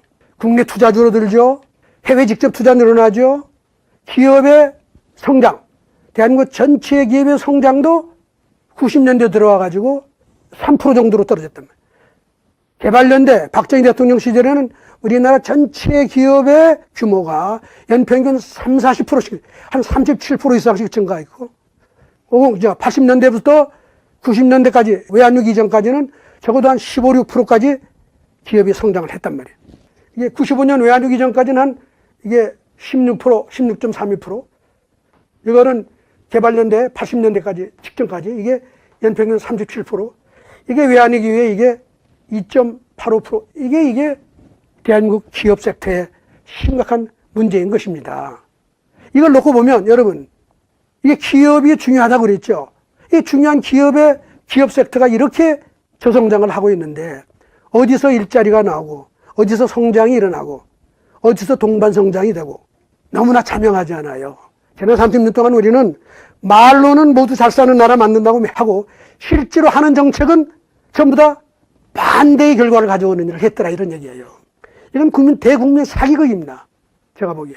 지난 30년 동안 정치권이 대국민 사기를 벌려가지고 동반성장, 모두를 잘 사는 경제 만들다고 그러고 정책은 정반대로 해가지고 오늘날 양극화, 저성장을 만들어냈다. 이거는 너무나 통탄할 일이에요. 사실 그 원인이 뭐예요? 박정희 싫다고 그 정책 다 반대로 해서 그런 거죠. 옛날 동반성장이 수출 주도 성장에서 나왔다고 그랬죠. 계속해서 그 시너지, 말하자면 리플 이펙트, 스필오버 이펙트, 격화 효과를 통해 가지고 수출만 잘 되면 모든 대한민국 국민이 행복했던 시대를 만들었는데 그게 결국 대한민국의 동반성장을 만들어냈는데 경제 민주화가 되고 민주화 연대라고 우리 소위 말하는 민주화 시대 이후에는 어떤 일이 벌어졌어요? 대기업 보고 투자 열심히, 수출 많이 계속 그러라고 그래요. 왜냐하면 수출 중요한 건 아니까. 그 너무나 이게 아무리 통찰력이 없어도 그건 알죠. 수출 잘 돼야 되는 거 알고. 그래서 대기업들을 포함해서 수출 지원을 많이 해요. 근데 그 다음이 문제야. 수출을 많이 했으면 그게 어떻게 된다고 그랬어요? 내수를 죽이기 때문에 당분간은 국내 경제가 나빠요. 어렵단 말이에요. 그러면 수출 기업들이 수출한 자금을 국내에 가져와서 재투자를 해줘야지 살아나는데 여기에 길이 차단돼 버리는 거야. 왜? 대기업 투자 규제. 대기업은 성장하지 마라. 중소기업 너희도 성장하지 마라. 무슨 얘기야? 그냥 고만고만한 중소기업으로 남아있어라 이거예요. 열심히 노력하는 중소기업 대기업으로 키우는 정책 하나도 없으니까. 중소기업 성장 정책이 없으니 중소기업도 성장 안 하고. 그러니까 더 문제는 뭐냐? 수출 대기업이 수출만 하고 그 돈을 국내로 안 가져오고 해외은행에 다 예치하고 해외 투자로 나가니까 국내 중소기업이 다 죽는 거죠. 왜냐면 대기업이 투자를 해서 수요를 창출해야 되는데 그게 안 들어오니 말이야. 왜 안 들어와? 대기업 규제지. 재벌 청산하라고 그러니까. 제조업이 그래 성장 안 하니까 서비스업이 다 죽지. 서민경제 다 죽죠. 일자리 창출 안 되니 중산층 줄어들면서 소득 분배 악화되죠. 이걸 가지고 일각에서는 말이에요. 이게 박정희 패러다임 박정희 패러다임을 거꾸로 해서 그런 거 잘못된 거예요. 대한민국 경제가 경제 성장과 발전, 소득 분배, 동반 성장을 촉진하는 방향이 아니라 그 반대 방향으로 이 정책을 했기 때문에 그런 거예요. 그러니까 성장 잠재력은 계속 떨어지고 소득 분배는 계속 악화된 것이죠. 이거 정말로 저는 대국민 사기극이라고 봅니다. 성과를 무시하니까 성과를 내는 양화가 성과를 내지 않은 악화한테 다 구축이 돼가지고 대한민국은 악화가 세상을 지배하는, 경제를 지배하는 사회로 가고 있는 거예요. 그런데 놀라운 것은 문재인 정부가 지금 이거를 더 가속화시키고 있는데 문제가 있다 이 말이야. 문재인 정부의 정책은 이 경제 민주화, 평등주의 정책, 반박정희 정책, 성과를 무시하는 정책, 이런 정책의 끝판왕이에요. 저는 이걸 사회주의라고 부르기는 좀 그렇고 유사 사회주의 정책이라고 부르고자 합니다.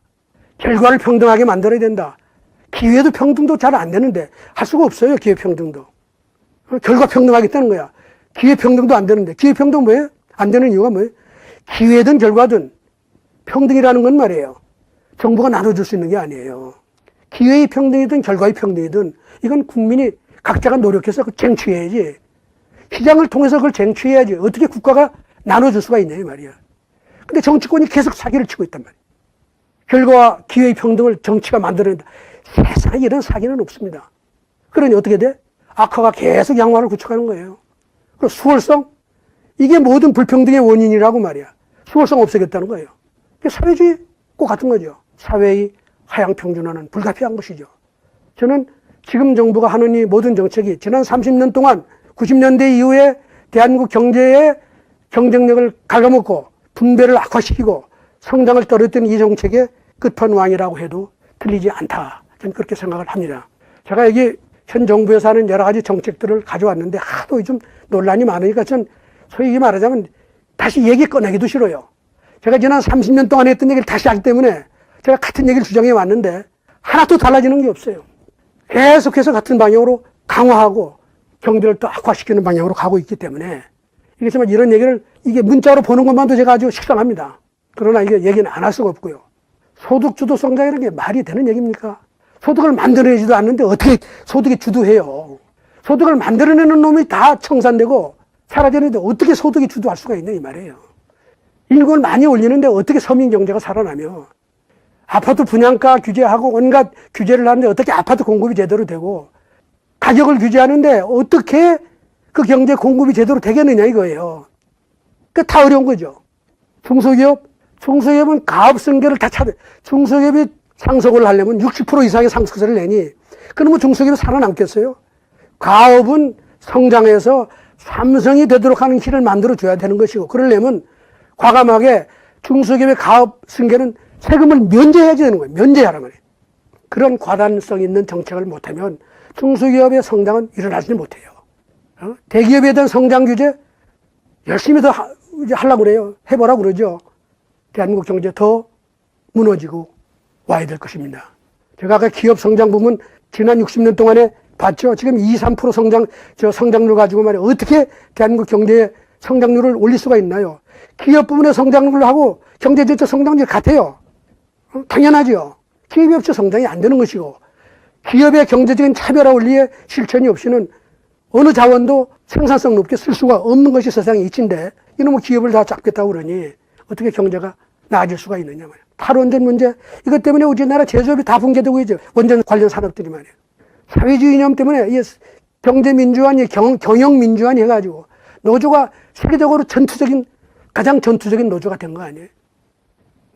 한일 관계는 제가 꺼내지도 않겠지만 요즘에 주택 정책도 마찬가지입니다. 주택시장, 임대 및 전세시장이 대혼란이죠. 제가 오늘은 이거 주 내용이 아니라서 설명할 시간이 없어서 제가 다음번에 짧게 이 주택 정책의 문제를 거론하는 그 동영상을 한번 올리고자 합니다. 그래서 결과적으로는 지금 계속 내려가는 성장 추세가 0%, 저는 한 10년 전에 0%가 올 가능성이 높다고 생각을 했었는데 한 5, 6년 늦춰졌어요. 제 예측에 비해서는. 그러나 지금 이 경제는 계속해서 저성장 양극화로 가고 있고 마이너스 성장 바로 눈앞에 와 있죠. 코로나 아니라도 코로나는 그냥 카모플라지 덮어서 이게 안 보이게 해주는 것일 뿐이죠. 한국 경제는 마이너스 성장하고 있는 경제다. 특히 정부의 재정 지출이 없이는 마이너스 민간 부문의 역량으로는 마이너스 성장하는 경제라는 걸 잊지 말아야 됩니다.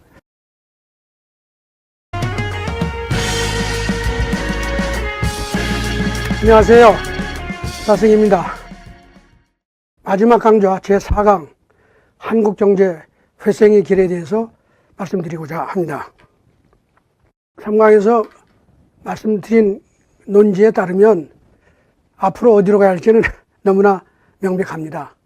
그러나 이걸 마무리하는 의미에서 제가 정리를 해서 말씀을 드리고자 하는데요. 저는 박정희 교훈을 제대로 이해하고 배워서 실천해야 된다고 봅니다. 다시 말씀드리면 박정희 시대가 기업부국 혁명이라고 제가 정의를 내렸는데 이제 제2의 기업부국 혁명을 해야 될 때라고 저는 생각합니다. 전 세계 경제가 어려운 이유도 기업이 부실해서 그렇고, 미국과 중국이 싸움을 벌이는 것도 이 기업 문제 때문에 그렇고, 선진국과 후진국의 차이도 기업이 제대로 뿌리를 내린 나라와 그렇지 않은 나라의 차이인 것이고, 역사를 통해서 보면 산업혁명을 한 나라와 그렇지 못한 나라의 차이도 강력한 경쟁력 있는 기업 섹터가 구성되고 말하자면 창출되느냐 아니냐에 달려있고, 자본주의뿐만 아니라 세계 경제 역사를 통해서 보면, 오랜 세월 동안 거쳐보면 기업과 유사한 조직이 나타나서 시장에 취약한 차별화 기능을 보완하는 경제는 국가나 문명은 발흥했지만, 그렇지 않은 그 문명이나 국가나 이런 경제는 도약을 이루지 못했다는 게 아주 명명백백하게 확인할 수가 있는 것입니다. 그건 제가 이미 많은 연구를 통해서 얘기도 했고, 저는 그건 사실이라고 믿습니다.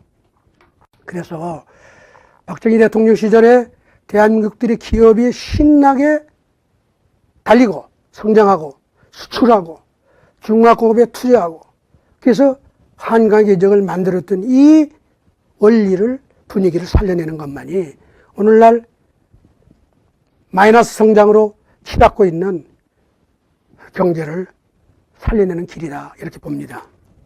제가 그냥 많이 제가 가지고 다니는 얘기입니다만은, 조그만 한시를 제가 한문 잘 못합니다. 제가 성씨가 좌씨가 이게 원래 중국에서 왔다고 그렇게 하고, 제가 아까 앞에서 저 일대조가 좌구명이라는 분이라고 얘기는 했지만, 저는 그 한문을 공부할 기회가 많지가 않아가지고 아주 짧습니다. 그러나 이제 이런 시를 제가 하나 가져왔어요. 이거 일명 심춘 혹은 탐춘이라고 그러는데, 중국 송나라 때 여승이 남겼다고 그래요. 제가 다 읽지 않겠습니다. 그 뜻은 뭐냐? 하루 종일 봄을 찾아다녀도 봄을 보지 못하고 산 고개 구름까지 집신이 다 닳도록 돌아다녔네. 실망하여 집으로 돌아와니 문득 코끝을 스치는 매화 향기. 아하, 봄은 바로 뜰 앞의 매화가지에 와 있었던 것을. 이게 저는 이게 오도송이라고 그래서 자신을 깨달아요. 도를 깨달아라 하는 아주 대단히 중요한 그 제목이죠. 근데 저는 이게 대한민국의 정치권, 경제학계, 지식인 사회에 주는 너무나 중요한 경고문이라고 봅니다. 무슨 문제냐? 오늘날 대한민국이 부딪히고 있는 거의 모든 문제의 해법은 이미 우리가 한강의 기적을 통해서 다 찾아낸 것이다. 이미 집안에 답이 다 있다 이 말이야. 근데 그거를 여러 가지 정치적인 이유로, 말이 안 되는 이유로 다 그걸 제껴놓고 뭘 했어요? 망하는 나라들의 국가 운영 패러다임을 다 가져다가 다 같이 망하는 것이죠. 망하는 경제를 만들어내는 그 패러다임을 가져다가 경제 다 망하는 거예요. 우리의 성공 경험을 버리고 OECD니 월드뱅크니 이런 데를 찾아다니면서 선진국 배운답시고 저는 30년 동안 열심히 했는데 그놈의 선진국들 다 망하고 있잖아요. 지금 선진국 중에 민주주의 제대로 하는 나라 있어요? 미국을 포함해서까지. 자본주의 제대로 하는 나라가 있습니까? 그놈의 나라를 열심히 배우면서 박정희, 그 독재했지. 정치적으로 문제야. 그게 가지고는 뭐 표도 안 나와, 이제. 민주화 시대니까. 정치인들 다 버렸죠. 여야를 막론하고, 우파 좌파를 막론하고. 경제학계, 그 박정희, 정부 주도 시장 무시하고 말이야. 정부가 그렇게 하면 안 돼. 시장이 맡겨야지. 저도 그런 얘기를 떠들던 시절이 있는 학자입니다만은. 지식인들, 정치학계, 뭐 사회학계, 온 데가 선진국에서부터 도깨비불 같은 거죠. 환상을 찾느라고 헤맸단 말이에요. 그런데 우리의 현실은 어떻게 됐어요? 정반대로. 선진국보다도 더 빠른 속도로 주저앉는 겁니다. 선진국들은 적어도 5, 60년 동안에 걸쳐서 지금 장기적인 저성장과 분배악화로 가고 있지만 우리는 30년도 안 걸려서 추월하고 있어요, 그 속도를. 이걸 깨닫지 않고는 한국 경제에 답을 찾기 어렵다고 봅니다. 한강의 기적의 원리가 뭐냐? 다시 박정희의 살아있는 경제학을 찾아내는 것만이 한국 경제의 살 길이다. 저는 그렇게 생각합니다. 자, 그래서 앞으로 목표를 어떻게 해야 되느냐.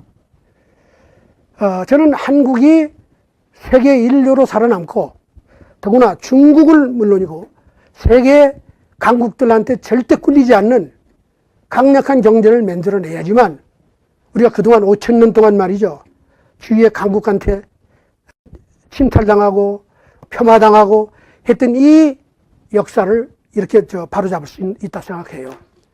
자, 개발연대 한강의 기적이 바로 그 과정을 시작을 했는데 그 이후에 우리 후회가 이걸 다 버리고 엉뚱한 방향으로 가고 있는 것이죠.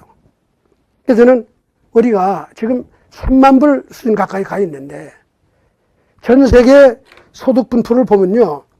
뭐 별거 없어요. 이게 2016년 데이터는 좀 늦었습니다. 오래된 데이터입니다만은 아직 그래도 이게 선진국이라고 하는 나라들 3만 불 이상의 나라들의 몇 개 예를 제가 가져왔는데 별거 없어요. 뭐 스웨덴, 오스트레일리아, 싱가포르, 뭐 일본, 유나이티드 스테이츠 다 있지만은 저는 6만 불 정도의 1인당 소득을 달성하고 그거를 물론 뒷받침하는 기업 부문의 기업 섹터의 그 강력한 경쟁력을 만들어내고 이렇게 하면 어느 나라가 함부로 한국을 업신여길 수가 있느냐, 이게. 중국의 또 우리가 중국을 이길 수 있다고 할 수는 없지만은 뭐 영토가 있으니까요. 미국도 마찬가지고. 그렇지만 우리의 강력한 경제적인 기반이 있으면 왜 우리가 할 말을 못하고 살아야 되느냐, 이게. 그래서 소득 배가 운동 10년, 20년을 놓고 말이야. 10년이면 7% 성장하면 10년이면 배가 되죠. 지금 3만 불이니까 우리 7% 성장하겠다고 목숨 걸고 10년간 가보자 말이야. 아니 20년. 그럼 연평균 한 4, 5%. 그 정도 못하나요? 아니 그 어려운 개발연대 무에서 유를 만들어내고 10% 가까운 성장을 30년 한 나라가 그 못할 이유가 뭐냐, 이게. 그 원리가 우리의 원리인데 우리가 다 알고 우리가 실천한 원리가 아니냐, 이게. 그렇게 목표를 내걸고 국가를 운영해야 된다고 봅니다. 그러려면 첫째가 뭐냐? 철저한 기업 보급 패러다임. 기업 없이 대한민국 경제, 대한민국 없다고 생각을 해야 돼요. 이거는 더 나가면요. 어디까지 역사가 가느냐면 1000년 동안 말이죠. 중세에 1000년 동안 번영을 이룬 베네치아, 이런 나라들, 도시국가들이 이루었던 패러다임과 비슷해요. 그 나라들의 성공이 어디서 왔냐? 그 나라들은요, 상인을 위한 상인에 의한 정치를 한 사람들이에요. 머천트, 상인들이 모여서 지식인 사회죠. 정치도 자기네가 창출하고. 그 속에서 뭐가 나와요? 성과를 내는 사람이 대접받는, 제가 얘기하는 그 경제적 차별화 패러다임이 다 만들어지는 거죠. 이 속에서 가장 부강한 그 역사를 1000년 동안 이뤄낸 나라가 베네치아 아니에요. 그게 바로 기업 부국 패러다임입니다. 단지 산업혁명은 그 기업 부국의 기업이 머천트, 상인이 아니라 제조기업이 일으킨 거죠. 한국은 어떻게 했다고 해석을 할 수 있느냐. 박정희 시대에요. 60년대는 베네치아와 같은 도시국가의 상업을 위한 상업에 의한 정치를 한 거예요.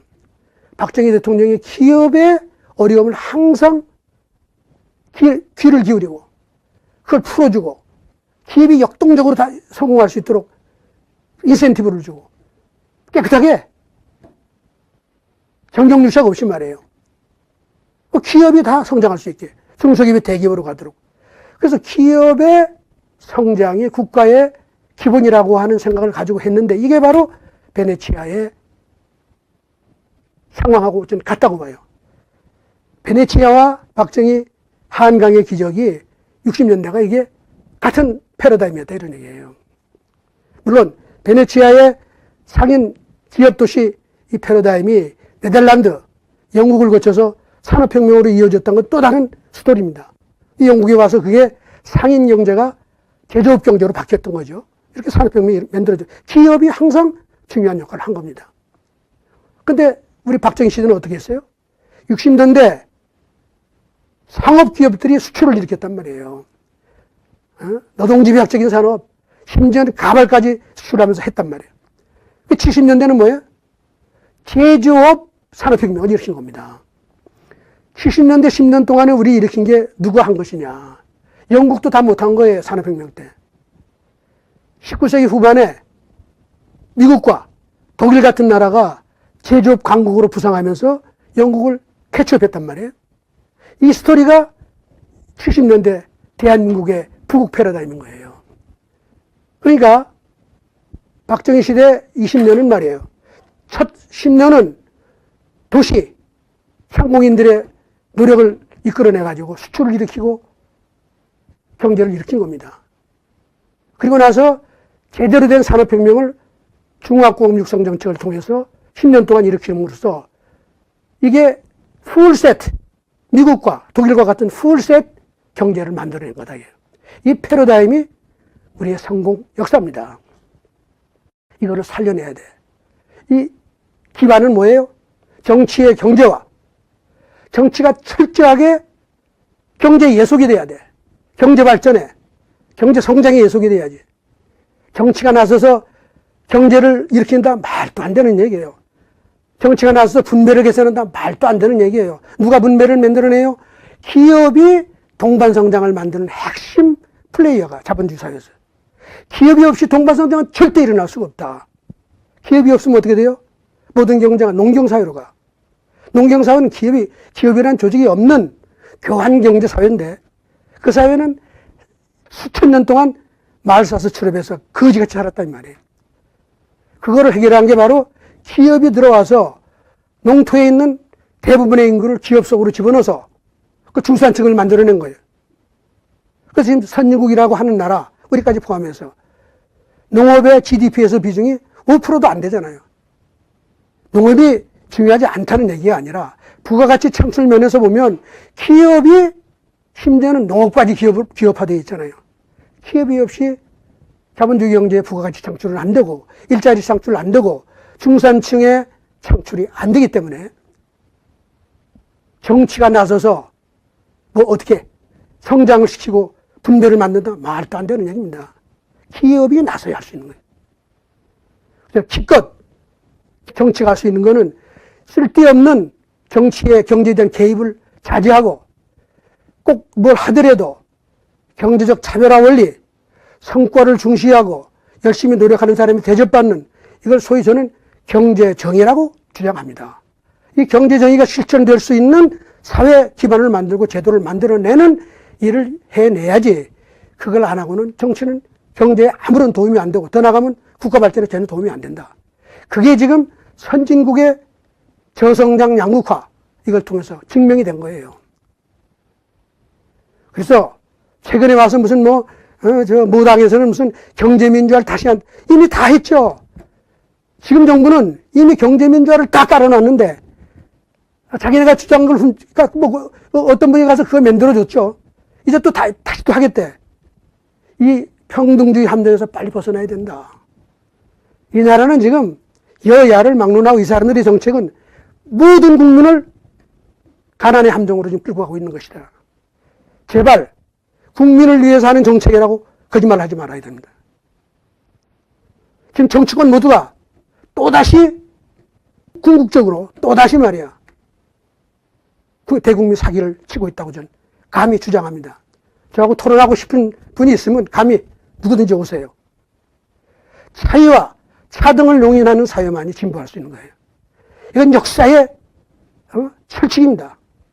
진화의 철칙이고 이거를 거부하겠다는 사람들 국민한테 사기치고 있는 거예요. 이런 차이와 차등을 극복하겠다고 노력하는 국민이 가득 차 있어야 그 노력이 성장으로 이어지고 발전으로 가는 것이지 그거를 정부가 다 해결해 주겠다? 이건 사기다. 국가가 기회든 결과든 평등을 보장하는 날 그 사회는 악화가 창궐하여 몰락이 길을 가게 될 것입니다. 자, 구체적으로 제가 몇 가지 기업부국 패러다임의 핵심이 뭐겠냐. 제가 반대기업에서 친대기업이라고 했지만 친대기업 안 해도 좋아요. 기업 하고 싶으면 그냥 하게 놔두면 돼. 친중소기업에서 친성장기업으로 가야 돼요. 평등과 균형에서 노력과 성과에 따른 차등과 차별로 가야 돼요. 반수월성에서 친수월성으로 가야죠. 교육, R&D 다. 보편교육도 다 해야지만은 on top of that. 그 제일 위에는 수월성 교육이 반드시 있어야 된다. 그래서 남 탓하는 국민에서 자주하는 국민으로 바꿔내야지만 대한민국이 제자리를 찾아서 발전할 수 있는 것이다. 자, 좀 더 구체적으로. 모든 청년의 좋은 일자리 희망을 줘야 된단 말이에요. 하는 길이 뭐냐? 방법은 간단하지만 그 일을 할 수 있는지 없는지 전 모르겠어요. 방법은 딱 한 가지예요. 삼성, LG, 현대, SK 등등 지금 대기업이라고 하는 기업들을 각각 10개씩만 더 만들어놔요.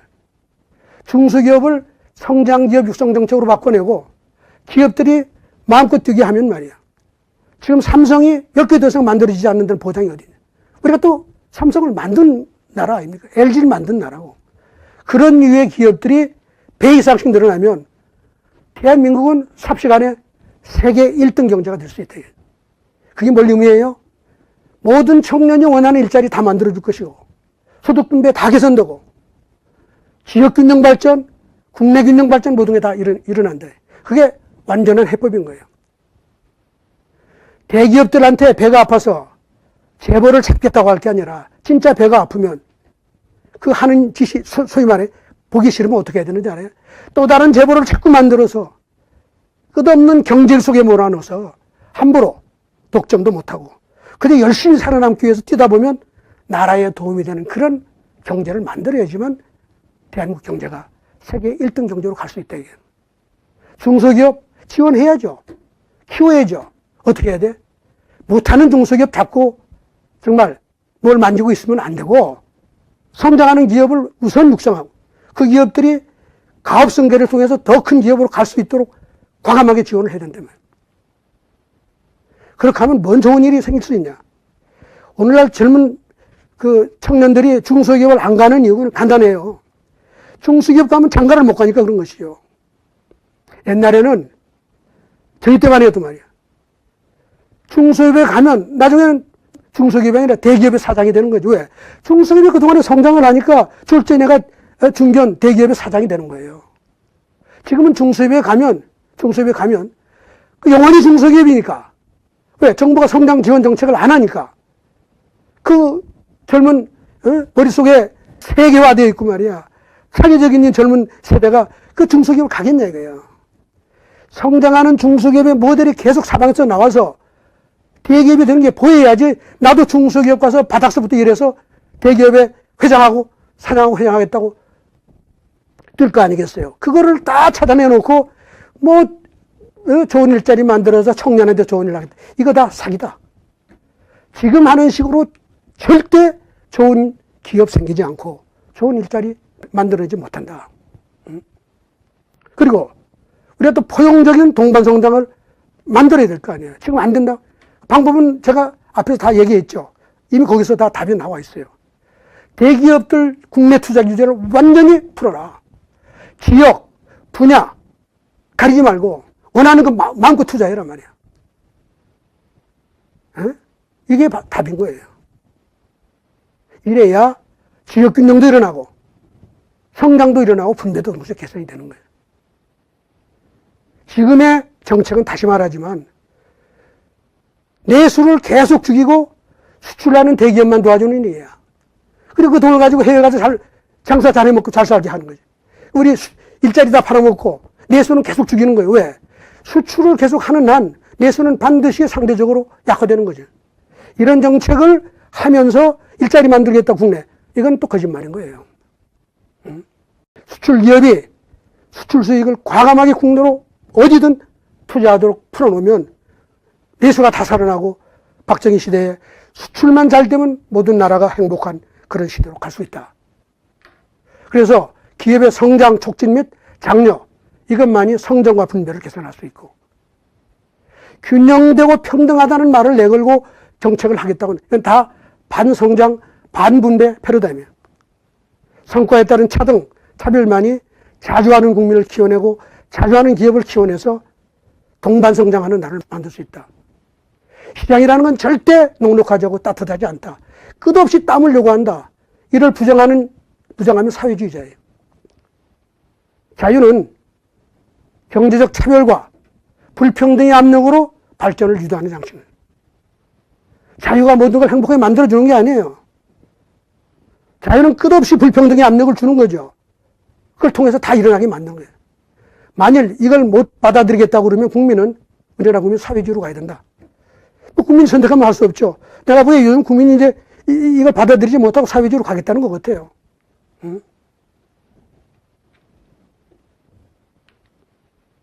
그리고 결과, 경쟁과 차등이죠. 차등이 없으면 수월성도 없고 발전이 없는 것이죠. 내 자식 잘 되기 바라면 경쟁 선택하게 해야 되는 거예요. 자기 자식을 미국 보내면서 국내에서, 예를 들면 우리 표리부동,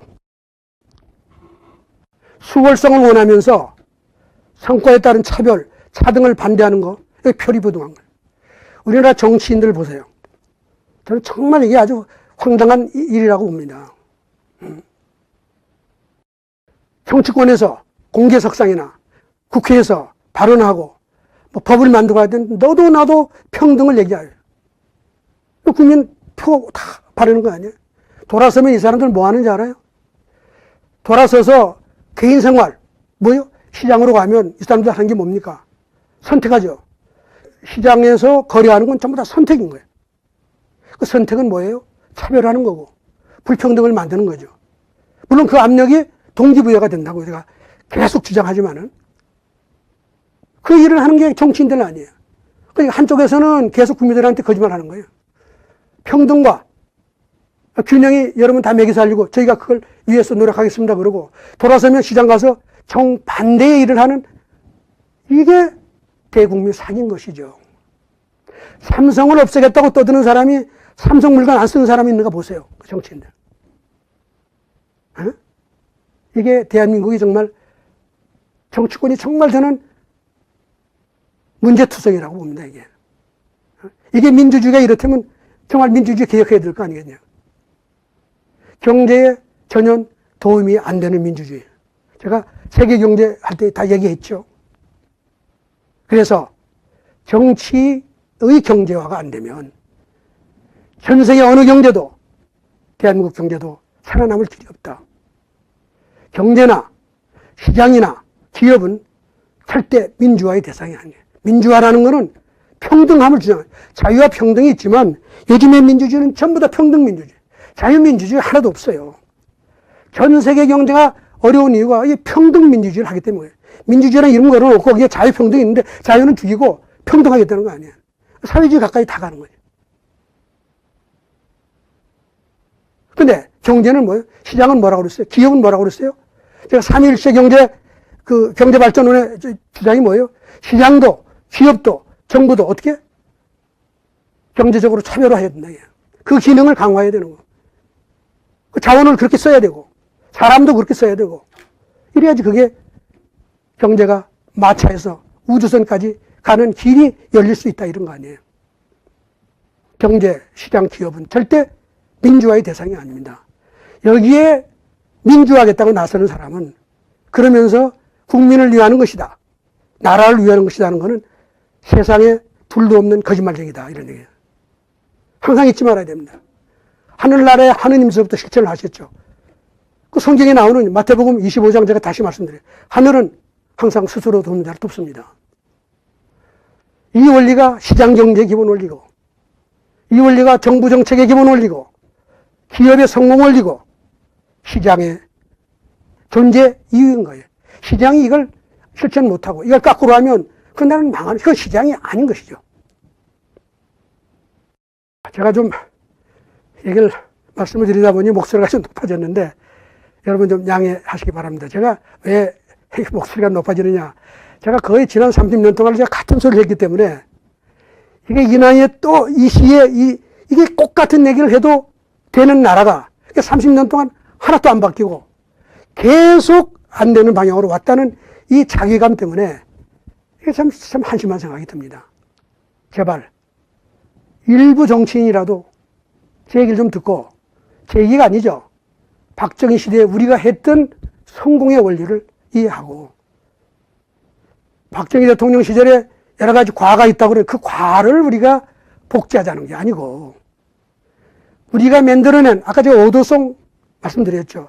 우리가 이룬, 피땀 흘려 이룬 그 성과, 그걸 만들어내는 원리를 버리지 말고, 제발 우리 국민들 잘 살고, 자식들 잘 살고, 대한민국이 세계 1등 경제가 돼서 당당하게 어떻게 해요? 제 목소리 내는 나라로 한번 국민으로 살아봤으면 좋겠다 하는 뜻에서 제가 이렇게 목소리를 높이게 됐습니다. 여러분, 제 강좌가 1, 2, 3, 4강좌를 했는데 좀 길어졌습니다만은 이해하시고 들어주시기 바랍니다. 다시 한번 다 경청해 주셔서 감사하다는 말씀 드립니다. 여러분, 안녕히 계십시오.